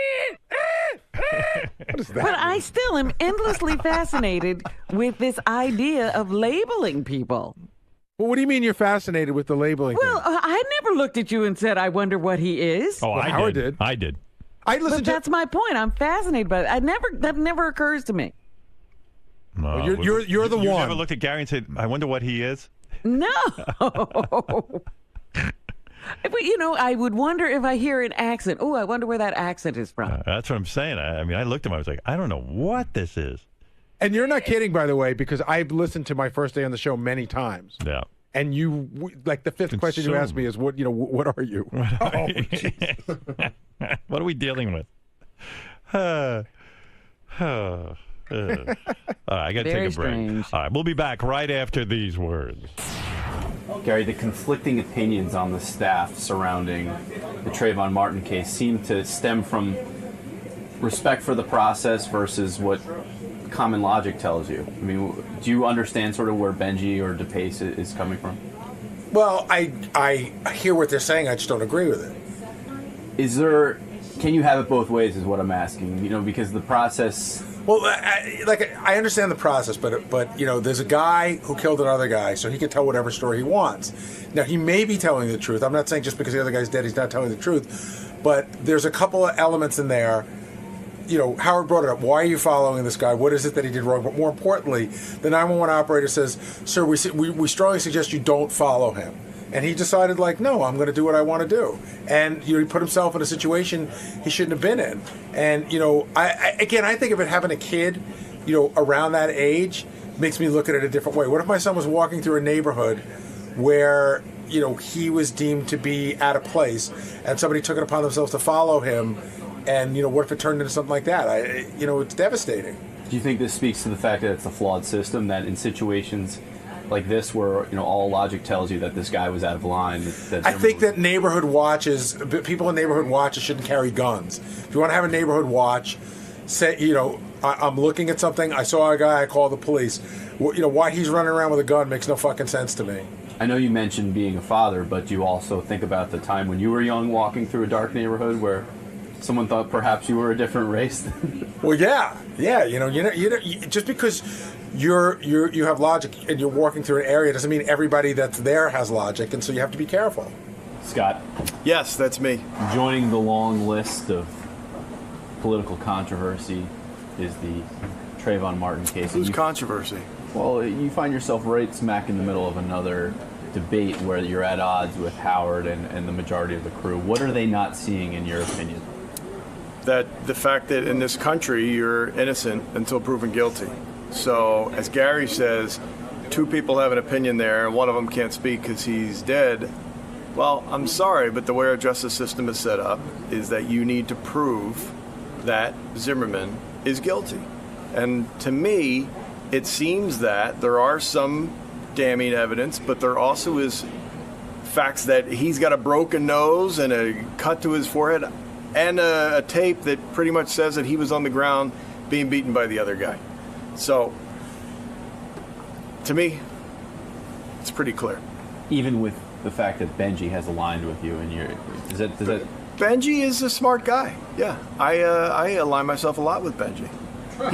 He is a little shticky from time to time, but when it comes to rational thinking, he's pretty good. Mr. Bronk. Hey. I wanted to ask you a little bit more about this Trayvon Martin case. You seem to enjoy playing devil's advocate. I wasn't playing devil's advocate. Well, you respect the process and what needs to be done. I do like looking at something from every side. I like that kind of thing of looking at something from every angle. I like but I'm not just playing devil's advocate. That's how I feel. I think it's clear that he wasn't legally guilty. You're not doing this simply to draw people into the quote-unquote vortex or anything. This is legitimately how you feel. It's careful consideration that you feel is necessary. I think people are like they do with a lot of things. They want to. They have an excuse to, like, let's get George, and they're trying to, they're doing that. But now I do think someone was killed, and that was like a horrible thing.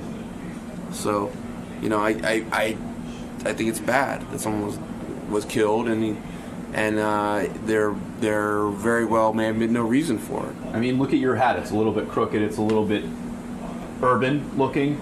The style. You yourself could have been a victim. I consider myself a victim. Well, just chew on that while you're enjoying your watermelon. Thank you.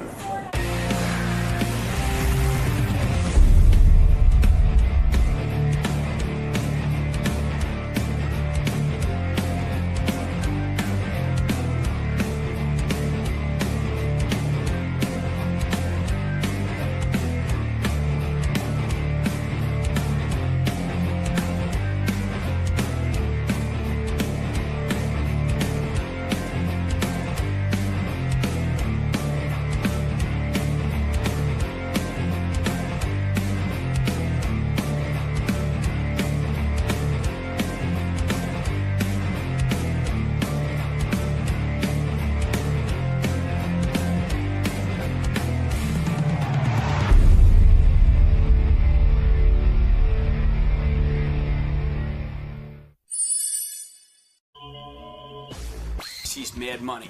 I'm here because Howard knows that I speak the truth. Sirius and XM are being blocked because Congress people are owned by terrestrial radio. Some of them are rented, most of them are owned. And this deal won't go through until the Justice Department recognizes that it is a travesty that is just because a dying industry wants to stop a thriving industry. Now, this is your first time on Howard's show, right? Yeah, it's big. How do you feel it's going to go? Are you excited? Well, I think he understands that there's a commonality, which is that we're willing to speak out. Both of us are willing to speak out. We're protected by the First Amendment. We can say all the stuff that everybody else is thinking, but people think you get in trouble. And we like getting in trouble because we like telling the truth. All right, man. It sounds like you're going to have a good time All right. in there. Thank you. Thank you very much. Jim Cramer is here. I watch his show, Cramer, on Business. So I don't know what that even the fucking name is, I'll be honest with you. Mad Money? Yeah, he did a rap about the XM Sirius merger. That was so good. So, I wanted to say hello to him. Pretty interesting guy, actually. He's worth about $100 million, and I can't figure out how he made it. I mean, If you listen to that show, will you make it too? this is the guy I watch on TV, Jim Cramer. Hi. Hey, I'm Jim. just wondering, because I'm like, all right, he made the $100 million. What do you make if you listen to him? You should have $100 million, too, if you listen to Cramer. Hey, let me see if that's working. Testing, 1, 2.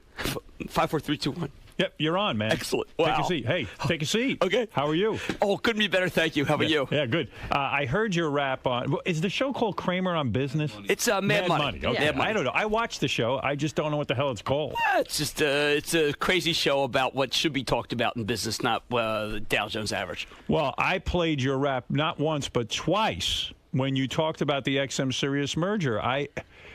Listen, obviously I have an interest in it. I want to see the thing go through. Financially, it would benefit me. It would be very good for me. But But you, as an outside observer, see a benefit to a merger. Yeah, well, I was proud that you played it. It was very exciting for me, to be honest, because I kind of feel like I'm in a vacuum. But what I liked about what I believe in is that there is actually an injustice. This is not just about wanting someone to make money who owns Sirius. I just find that when Chevron and Texaco got to merge, Yahoo could merge with Microsoft, and the government would look the other way. Right. But because there are Congress people who are rented and owned by terrestrial radio, they want this deal stopped. I just read that Exxon Mobil made $40 billion in profits this year. Right. $40 billion, but they approved that merger quicker than this XM Sirius thing. Where would you ever see anything that like was this? just they actually took a few more months than most deals, but nowhere near where this deal has, and nowhere near the scrutiny, in the sense that there are Congress people, the U.S. attorney. There's a lot of crime in the country, but this is the focus. Yeah, it seems wild. In fact, I think it was Arlen Specter announced recently that he's going to look into steroids again in sports and Major League Baseball. And I go, all right, okay, I understand you want to take a look at that. But where on the priority list is this thing? I mean, this is two companies that obviously would save about $4 billion collectively if they could merge. It's not a monopoly in any sense of the word.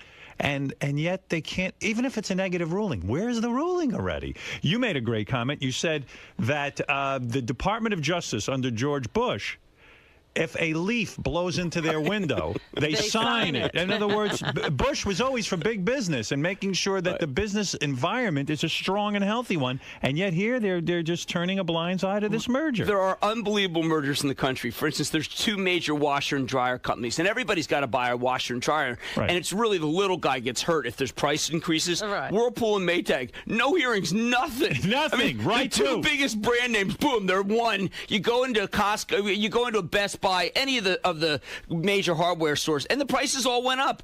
I know. I mean, that is what I'm talking about. This thing is crazy, but it really said, I'm being honest with you, I'm a naive guy, and I'll tell you why. I really believe in the greatness of this country. I believe that there are people who are not corrupted by the lobbyists, and yet I really am seeing how it works. Yeah, it saddens me. It makes me freaking nuts. I think that a lot of politicians are afraid that their local radio station will take them on.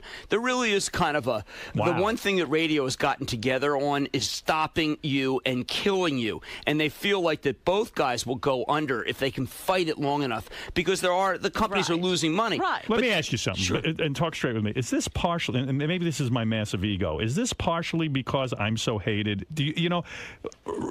Satellite radio was flying under the radar. Nobody really talked that much about it. I signed up over here. Sirius made a big surge. And now all of a sudden they can't get a merger approved? I don't know. Maybe it's got something to do with me. Well, I would tell you that you were the most profitable aspect of terrestrial, and they don't want you to succeed because you could dominate national morning. See, and that's really important because if you were in everybody's car, not just one company's car, we could win. You would win. We would win. No, and they know that because drive time is the most important. That's still money for them. And they still make money. I want to win. Of course you do, and you should. No one understands that. I hope people are listening because you're making a lot of sense. I want to win nationally. Well, a lot of people felt like I either am on the take for the companies. I'm not allowed to own any stock. I just look at. Is that right? No, I don't own stock. No, I can't own stock because you would affect the stock market. I mean, let's say I bought Sirius before I did my thing, and Sirius goes up 30 cents because I predicted and I sell. I get too much scrutiny, so I'm not allowed to own any stocks. But when I see an injustice, and I really did. I mean, this one is the most outrageous. I've never seen the government all come together on one issue, which is your merger must be stopped. Republicans, Democrats, they're all against. Do you predict that now we're over a year? It's embarrassing. Right. It's over a year they've dragged this out. Well, I want to be honest. Look, I have a pulpit. Your pulpit is 100 times larger than mine. But at least I can point out to people in Congress, look, recognize the jig is up. We see it. We see that you let any oil company merge and everybody pays more at the pump, which is universally bad for people who literally don't have a lot of money. Right. This deal would actually save people money, and it isn't like you have no competition. Right. People put iPods in their car now, and the deal is structured so that the consumer would benefit and pay less. They could just listen to whatever you wanted to. Of course, and you don't have to buy radio. I mean, you could still listen to free radio. You never have to buy. There isn't a single thing which says that it almost is like that if you take Sirius and XM, they rip out terrestrial radio. Totally untrue. Right. But I don't think Congress even understands. Now, you are an unpopular guy in certain circles, okay? Right. And they don't want you to be even more powerful than you are. Right. But I also think that for radio, this is the last stand. Because if you were in every car, you could probably maybe quadruple your listenership and it would come out of their hide. Right. So they can't they have to stop this. That's interesting. I've never heard that before. That's Yes. an interesting theory. I didn't think about the ramifications of that. Oh, you're absolutely right. Hey, so you're worth $100 million or so. Do you know? I have a lot of money, You but have a lot of money. don't. So you it took doesn't it look good out to of the talk stock about. market. Where did you put it? I put it in bonds and in real estate, and I've sold all my real estate. I also own a big stake in the street.com, which is not it's an online financial. I'm up company. 78 grand. It's been good. Yeah, It's been real Are you good. a Giant fan? I would imagine you live in Jersey, Well, right? I'm from Philadelphia, but as soon as we lost, look, the other team I like, Strahan loves my show. Right. And he's the only NFL player who has insisted on coming to my show, talking about business. There's a lot of Giant guys who love my show, and they're also just a fabulous team to root for because there was so much hatred toward them. And, Such underdogs. And they were being ridiculed, and the coach was being ridiculed. Was this the best game you've seen in football for a long time? It was very difficult to not love last night's game. How did you feel when you saw this incredible series of plays where Eli Manning escaped? Escaped. I just love the hubris of the Patriots. The hubris was just something we had to knock down. And Brady looked just another vulnerable guy. And Strahan is jumping. The picture in the front of the Times is just great. It's so scary to be Brady. He just was just frightened. The guy who was frightened was Brady. The guy who was confident was Manning. Right. He looked cool, calm, and collected. I just love the game. It was wild. And this is the first game you watched to the end. Did you bet on it? I'm not allowed to take that 3 1/4 that you get to straight up. What do you mean you're not? Explain to me. I'm well, not no, I following. can't bet. I'm too visible. Yeah, I'm like you. You didn't well, bet. I mean, I can in You my don't want little to be world. like me, trust me. No, but in my little world, the scrutiny on everything I do is too great. Artie so. is up 78,000 just betting on the Giants. I got to tell you, that's look at look at him. There's nothing like capitalism. That's pure capital. Where should he put that money? Where should he put the 78? May I just say that the most regulated and honest business in the world is NFL gambling. Of course. If we possibly had that in my world, you would just see everybody come in because they would know that it isn't rigged against the little guy. There's so much in my world that's rigged against the little guy, but they won't allow that in NFL. Is that true in the stock market? Rigged against the little guy? Well, I think that there's a lot of cheaters, a lot of guys that backdated options, You're right. a lot of guys that scammed their own company and looted their own company. It still NFL continues. is more honest. Oh, much more honest, and the enforcement is a lot more serious. Quick advice for him: 78,000. He's up. I know this guy's going to let it roll on something stupid and lose it all. Where should he put it right now? Today? What does he do with it? Right now. Right now, at this very moment. Give him something to do. Okay, give him a plan. I know what you're going to say. The over in the Pro Bowl. No, I do. That Pro Bowl is that. No one wants to get hurt in a Pro Bowl. Right. No one wants to get hurt, so you can't trust that game. He should take the 78,000 and invest it. Am I correct? I have to tell you that I don't want to come here and just tell you that stocks are cheap, but they've been knocked down 2,000 points. Because there's a guy who runs the Federal Reserve, and he's more of a professor than he is a good. I got to dump on him because I can speak freely here. But let me say something. Yes, you can.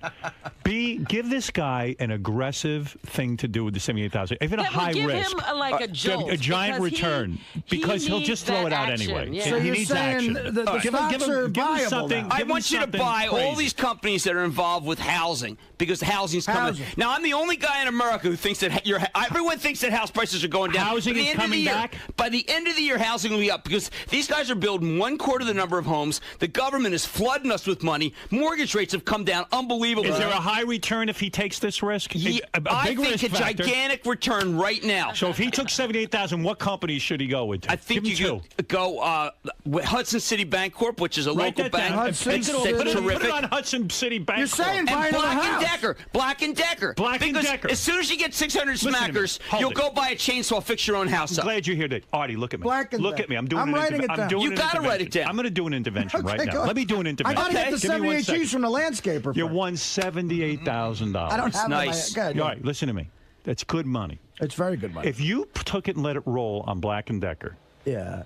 In other words, he's not telling you to go do. What's it trading at now? Well, how much is share? $72. You buy 1,000 shares. 1,000 shares. Okay. Okay. The point you're making is this is sort of a roller coaster kind of ride. It's a little aggressive. Right. Because he could lose the money anyway. This is Black and Decker. Right. Housing. I guess Black and Decker builds shit. Well, they got the tools. They own the tool market. They own the tool They market. own the tools. That's a monopoly. Stock is down 30 straight points. Right. No one believes. I believe. The company used to be a $9 billion company. Now it's a $4 billion company. The Swedes will buy it. And the guy made $100 million in the market. He must know something. He's a Harvard graduate. Now listen. So it was about $102. Is what you're saying? And it was at $98 in August before the Federal Reserve decided to wreck the economy in order to save it. So as soon as they recognized and they started panicking, people take that refinance money. You can refinance now 5%. Most of these people. How long should he keep it? And then keep it there and watch it go up. 18 months. 18 months. 18 months, and you can catch a double in Black and Decker. Should I put a stop on it? You think to hedge it? Like, what do I put? I don't like that. No, $60. That's what I do. Watch it and just listen. Do this for Christ's sake. Do it for me. Well, what he's saying too is what's great. I just bought a home, so you're saying that's good news, right? What people are going to do, a lot of people who can't sell their home, they're going to fix it up. Okay? Can you wait 18 months for action? This is all You got a long-term stock money. broker? I have a very good portfolio. I'm presuming you already own Sirius because Sirius is my spec of the year. Stock options. All right, good. Pal. This thing doubles the moment that, I like the pal, buddy. The moment that the Justice Department sees the light, listens to the heat, recognizes that this is embarrassing that they let every oil company get together, particularly when you're paying $3.40 at the pump. Who is this hurting? Who is it hurting? So you're saying upon the merger, the stock's Sirius will double. Absolutely. And I'll be within $5 of my You can never worry about where you bought it. You got to worry about where it's going to. So This is a powerful combination. Now that he won the 78, he'll take this money and he'll bet like the Pro Bowl. No, I like this. I like that. Now you got a plan. This is why I invited the gentleman. Well, this is also good news because I like the fact that you think it's going to come back with real estate. You get the 600 smackers, okay? What are people going to do? They can't. They want. Most of the people who get $600 will try to fix up their home some way. Right. The only way you can do it is to go to Home Depot or Lowe's and buy something that's Black & Decker, do some hammering, do some sawing. That's what people are going to do with it. They're not going to just go buy 3 iPods. A lot of people think that that's what they're going to do. That's what I think they're going to buy do. tools to make it better. Right. That's why this company. I like it. You see what I'm talking about? Getting into a plan, a program, making some money, for Christ's sakes. Guy made $100 million. What was that like for you, making I don't even understand. Like, how did you do it? How do you do it? I came in every morning at 3:45. I worked really hard. I traded in Sweden and Finland. No. Wait a second. I don't understand Wall Street at all. Okay. I have no understanding of it. I don't even understand stocks. I don't understand. In other words, you went to an office. Yeah. You traded other people's money or your own money? It started with other people's money, and then as I started getting better, a bunch of guys gave you money, and they said, "We believe you know what you're doing. Right. Invest this money for us and get us a good return." But remember, it started in 1981, so it wasn't like it was done. Right. It wasn't something and that was a quick rich thing. Did you do it conservatively? In other words, you went there every day. In other words, you didn't try for a big score. You said, "Okay, I'm going to try and manage this money. It's other people's money. It's tremendous responsibility." I tried to make money every day. I only had one down quarter in 21 years. So is that right? Yeah, because I managed it so that each incremental. So when I read about these big. hedge fund guys, they're rich guys. They get rich in Wall Street. What do? They manage other people's money. They raise a lot of money. See, I didn't. You had to be a member of my club, so to speak. You had to be nominated. The guys who are making this big money now are guys who go to a major university or major endowment, and they get $100 million from one, and then $200 million from another. I just was individuals. That's so they have $100. Make money by trading, and then you get a percentage of how much money you make? I make 20% of what I make. You get 20% of your client's money. Right. They make 80% of the profit. That's how you made $100 million. Exactly. And then you started putting up your own money, too. Yes. And you made $100 million. Look, it's a great country. I'm not kidding. It's a great country. Fantastic. But I paid my full taxes. These guys who got in front of Congress now, they want lower taxes. They're making 10, 15 million, but they want to pay less. If you made $100 million and you paid $100 million in taxes, so what? You've still got $100 million. I paid the tax man because I didn't want to ever give it back. The important thing is to not give it back after you make it. Don't worry about how much you pay in taxes. Listen, fuck the 78 G's. So let's pretend I know a guy who may have like 300 grand to fuck around. Okay. All right, go ahead. Now, you got that kind of money. Is it all? Would you put all of it in like Black & Decker? Okay, now you're starting. Where would you spread $300,000? Now you're starting to get in a situation where I would have to recommend for somebody like that, if he's an older person too, in the 40s, 50s, 60s, maybe a little bit of municipal bond, because there's something good about just getting that income stream that you don't pay taxes on. Right. And municipal bonds are paying pretty good. Artie, you're looking for information on a whole financial plan. That's not what I was after. I want you to take that 78 and at least, even because you like action, I do this that. Black & Decker thing. Or do the other one, I don't know, some bank. You could do the Wells Fargo. Wells Fargo. Fantastic bank. Way down on its luck, but really well run. What's that trading at, though? That's at $33. You put a lot of that already. Go do that today. What a shitload of Wells Fargo. Yeah. I don't want you to buy any of the radio stations, and in particular, I don't like this CBS stock. Just, fuck that. I'm not kidding. That goes down pretty much every day. That's an annuity stream in a negative fashion. Wow. Yeah. Wow. Goes down almost every day. Diamond. Go ahead. Yeah. I like Disney, by the way. Disney's going to report a really good quarter. Iger's an honest guy. That stock's down big. I like him. I had dinner with him too. I had dinner with him. You had dinner with him? That's right. I think he's terrific. I like him. He's a regular guy. Disney, he reports this week. That's going to be good. McDonald's is down 10 straight points. That's another great name. Headline in the New York Times is exactly what we're talking about today. Google works to torpedo Microsoft bid for Yahoo. Microsoft is looking to buy Yahoo. Right. Like, what the fuck? Who gets... That'll be approved in a week. Because the first thing they're going to do is they're going to get together. Eliminates a serious competitor, right? There were 3 guys going at it. Right. The government loves it when there's companies that have nothing to do with radio. They merge them in a second. Like the Justice Department says they're going to look into it. They have to say that. They will approve that deal so fast your head's like Reagan in Exorcist. It's unbelievable. I'm telling you, they could care less. Unbelievable. What's going on? There's no Congress congressman owned by Microsoft. How is it nobody They own no saying- congressman. Oh my God! You guys, they have the other guys own a huge number of congressmen against you. I mean, they probably have like. Fooey means what? Baba Booey. Go ahead. I actually need a piece of advice from Mr. Kramer. Go ahead. On your way. Okay, my wife used to work. He for a doesn't know about dental no, work. listen. My wife used to work for a company. Get the braces. Do you know anything about a dentist? Because you get braces. No, but I like there's this company called X-Ray Dentsply that's not bad. But I would Should not he recommend invest it on your in show. dental work? No, it's not a great business. It's not. Okay. No. All right. Go ahead. Okay, my wife used to work for a company. She got a bunch of stock in Citigroup. Okay, Go ahead. 4 years ago, it was worth X amount of dollars. Now that's it's a worth tough one. it's worth 20% of what it was 5 years ago. Do I hold on to it now, or It's do we sell it? finally good because this guy Bernanke who runs the Federal Reserve, he's cutting rates. So finally they're going to pay you nothing. Right now they pay you a lot on your deposits. You know, they pay you $4. Should he hold the stock or get rid of Yes, it? you want to hold Citi right here. Hold. Yeah, Citi's fine. The Citi was up 7 points in the last 2 weeks. I think it's going to get back to the mid-30s, maybe even $40. And at $40, we're going to reconfigure. We're going to then cash out. I went to dinner with Iger. Oh, we're bad on that? Okay, get out of here. I love Iger. There you go. But the Citi, you can hold the Citi. Let me understand something. You went to Harvard. Yeah. Right. So what was your I was a full scholarship guy. high school? You were a good student? I was a good student, a good athlete, yeah. Athlete? What were you athletic? I was a in? 440 quarter mile. I was a 48 Oh, second no quarter kidding. mile. Yeah. And did you get laid a lot being a runner? How old were you when you lost your virginity? Yes. I'm curious about you. Excuse me? How old were you when you lost your virginity? Well, yeah, I don't know. I think honest. that serious deal goes through. You know, and I like Yeah, the you were Black and tight about that. Decker. We're guys, we're talking vagina. I'm more of a business guy than I am a sex guy.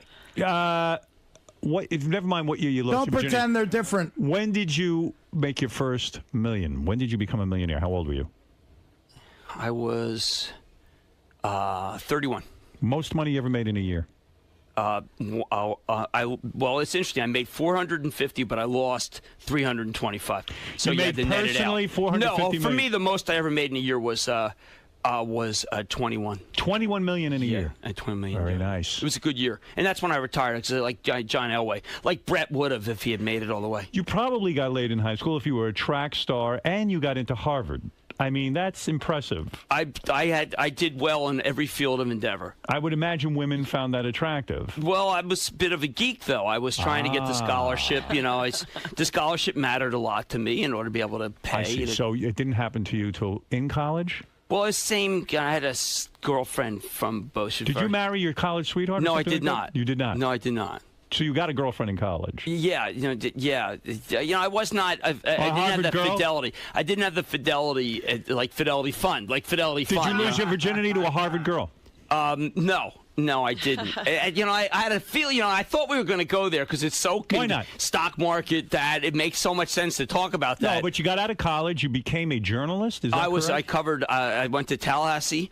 I lived next door to this sorority house where the girl with Ted Bundy killed those girls. You covered the Ted Bundy killings? Yes, I did. I was did the you first see a dead body? No, but I was the first reporter on the scene. Wow. Yeah, it was bad. And then I covered homicide for a couple of years. So you've done it all. And then I guess journalism didn't pay so well. So Thank you for recognizing that that's exactly what happened. I did it for 4 years, and I owed a lot of money. I mean, you worked for 4 years, and all you did was owe a lot of money. Then you went back to Harvard. Yeah, you I had a graduated. gambling problem, and I lived in my car. I did every. Oh, really? Yeah. Oh my! I owed a lot of people. I could. This guy's a gambler. I could tell from it. Right. But the gamblers, the same thing. Credit agencies and gamblers will let you over time stretch your payments if you're over. It's really an amazing. What was your weakness? Football, baseball. It was football. Football. Yeah, it was football. Pro or college? You have a specific. No, I always thing? did. I always did pro. So you didn't bet on the Giants because you have a problem. Now I have you're not allowed to. Well, I just think that anything I do that is not totally above board would bring immediate scrutiny But to you me could and hurt also- my show, which I love. But you're an addict. In other words, Look, the stock market is. I am addicted to action. To What's gaming, great is you're getting gaming that the high. stock market. You're getting that same high from something legal it's now. even better. I mean, right. like Pepsi and Coke report this week, okay? Right. Well, I mean, that is just a huge rivalry. And that gets you off. Oh, totally. I mean, that's like a storied rivalry. You know what I mean? It is. A It's sexy. storied rivalry. It's like Red Sox Yankees. It's exciting. Yes. It's exciting. Absolutely. It's a frozen tundra. Right. I mean, I just love that combination. But how are you so disciplined in buying stocks when you were not disciplined with your money gambling? Because emotion promotion because I'm from Philadelphia, because the Philadelphia Eagles, because I can't make a honest... You're not emotionally attached to Coke or Pepsi. There are no home teams in stocks. Right, that's good. In the end, Pepsi, Coke, these are pieces of paper. They are not heart and soul. But do you ever get that fever? I'm gonna chase the dream. I'm gonna put the big money down on a high risk stock. If I could buy a stock.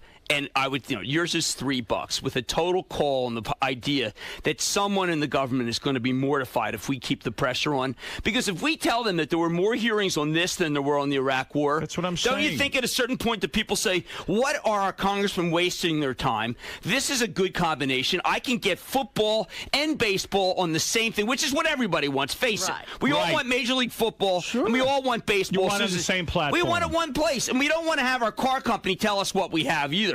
Who's the hottest girl in Hollywood right now? Go ahead. Give me something. Are you interested? Well, why not? Why not? Why is it always got to be about business? Who's the hottest girl? If you could have sex with any woman in Hollywood right now, who would you go to? See, this is how Howard makes sense. If you sense. say Rachel Bilson. Halle Berry. Halle Berry? No. She's pregnant, too. Now, no. Pregnant?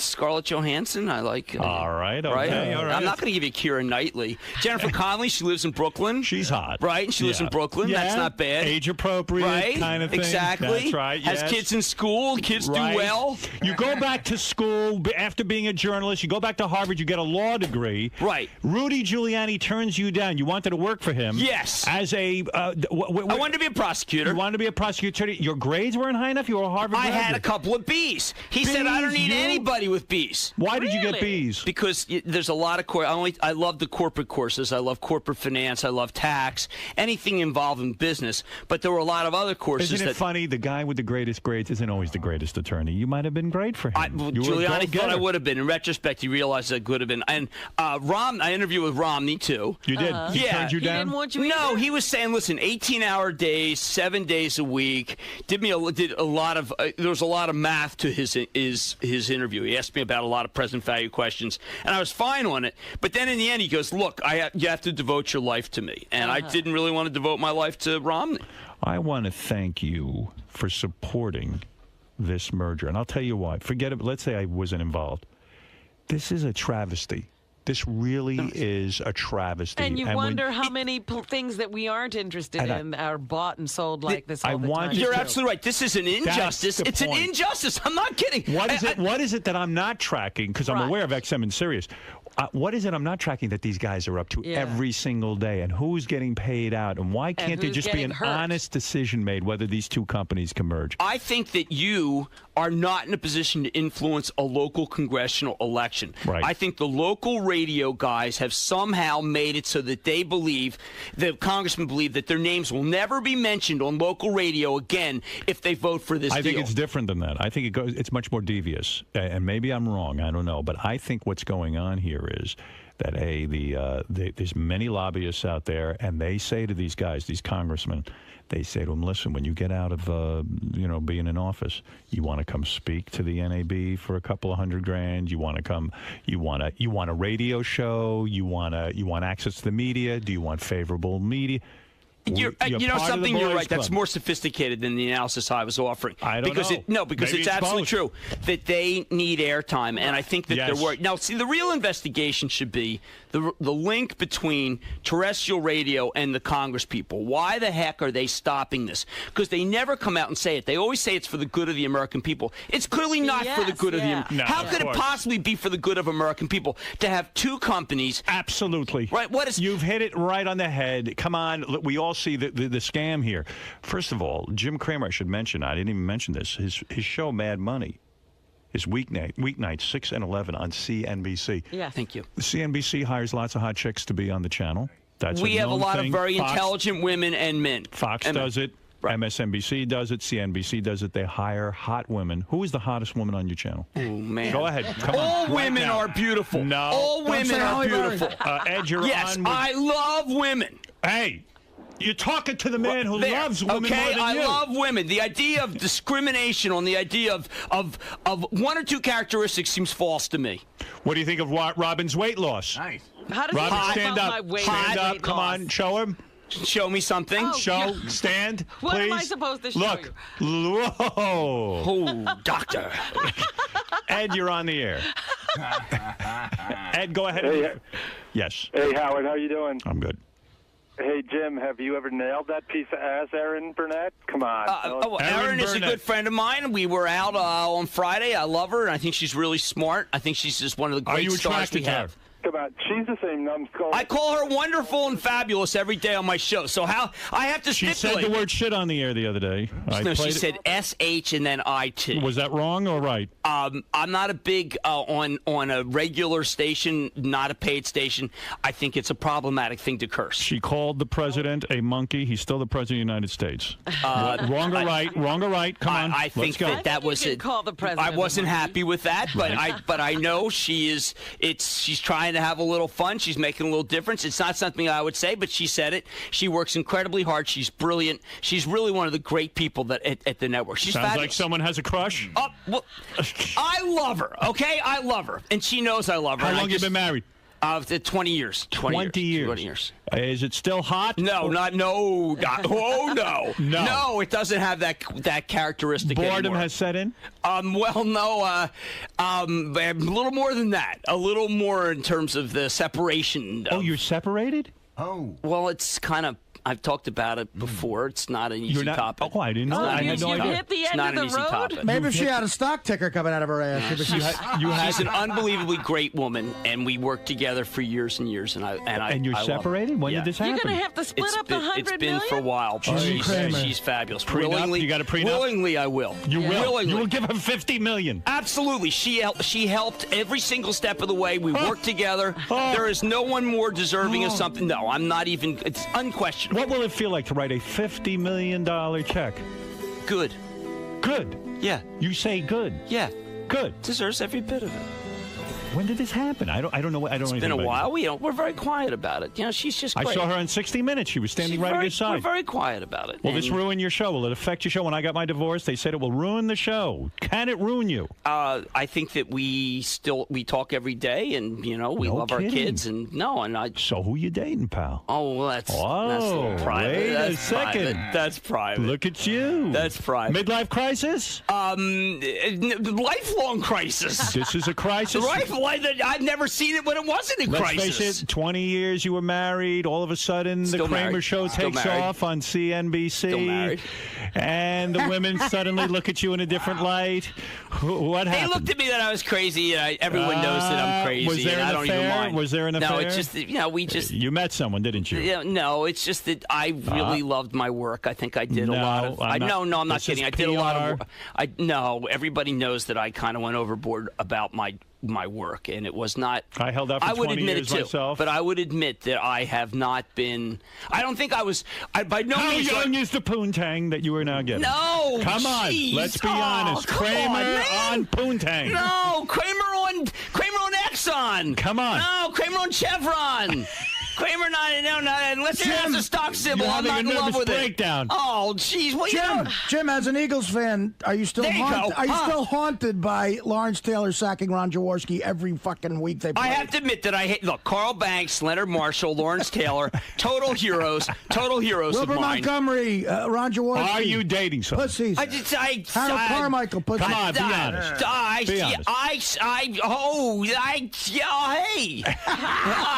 It's at all angles. Well, someone else in that defense. Harry Carson.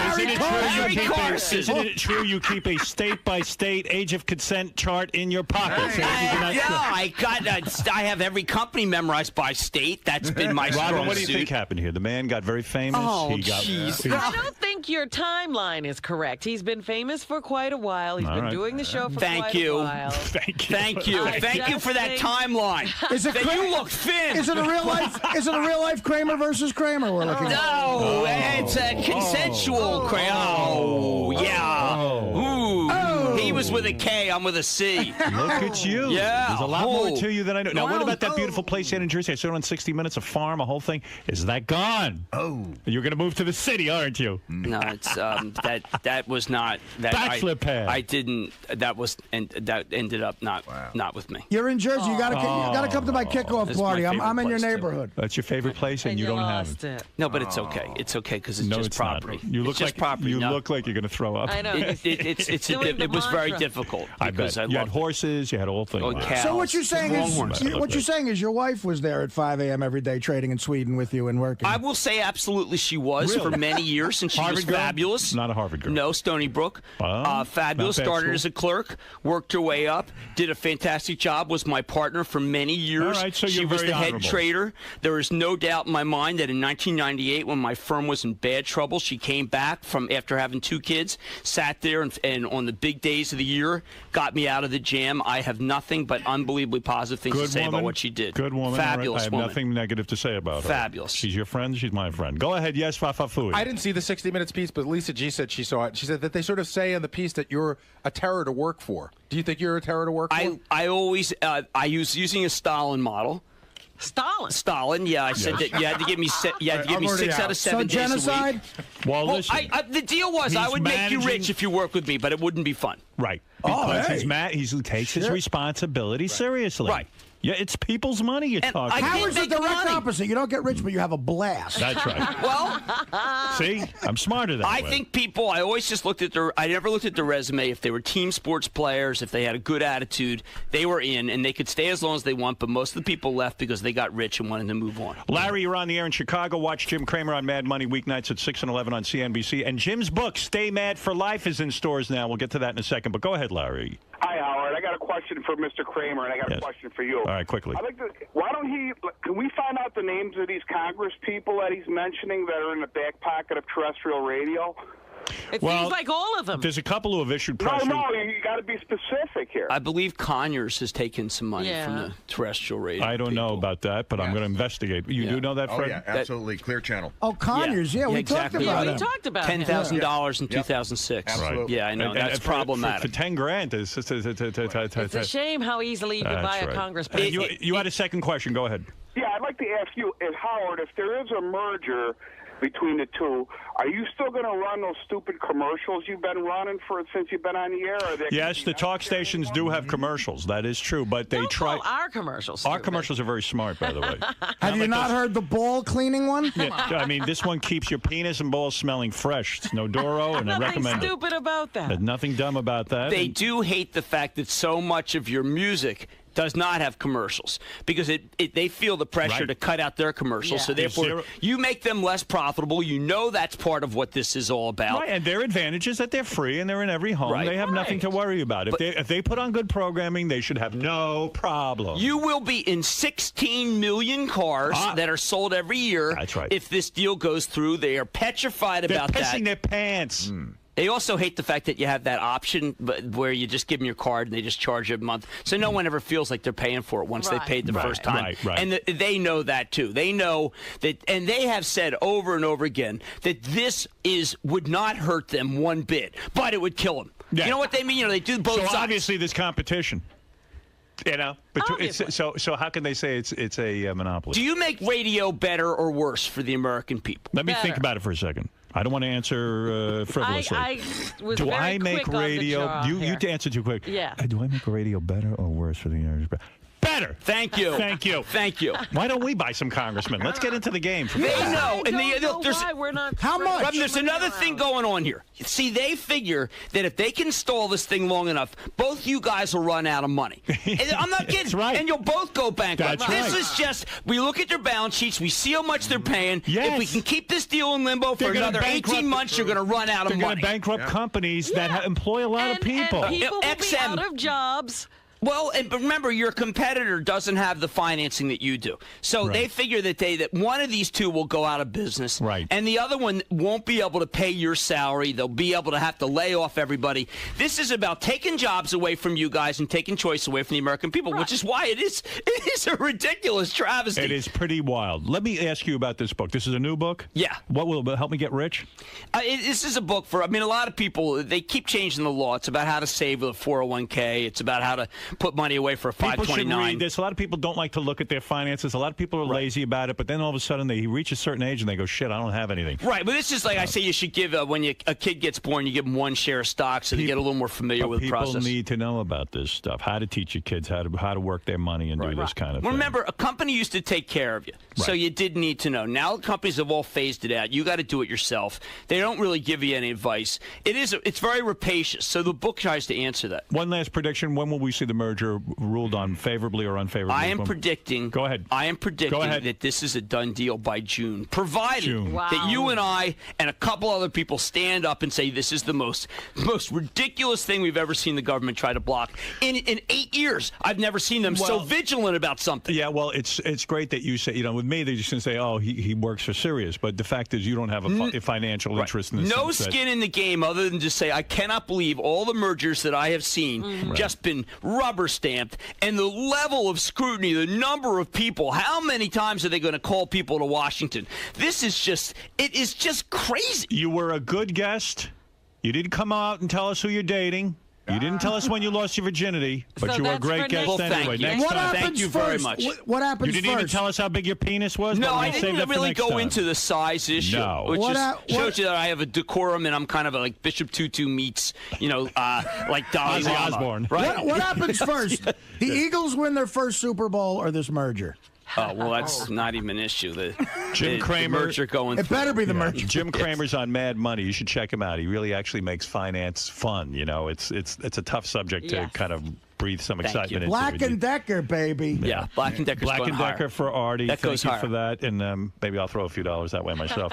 Weeknights at 6 and 11 on CNBC. Thank you. Good for you. And Jim's book, Stay Mad for Life. Get it. Teach the kids how to invest a little money. This is the kind of stuff that you got to look into.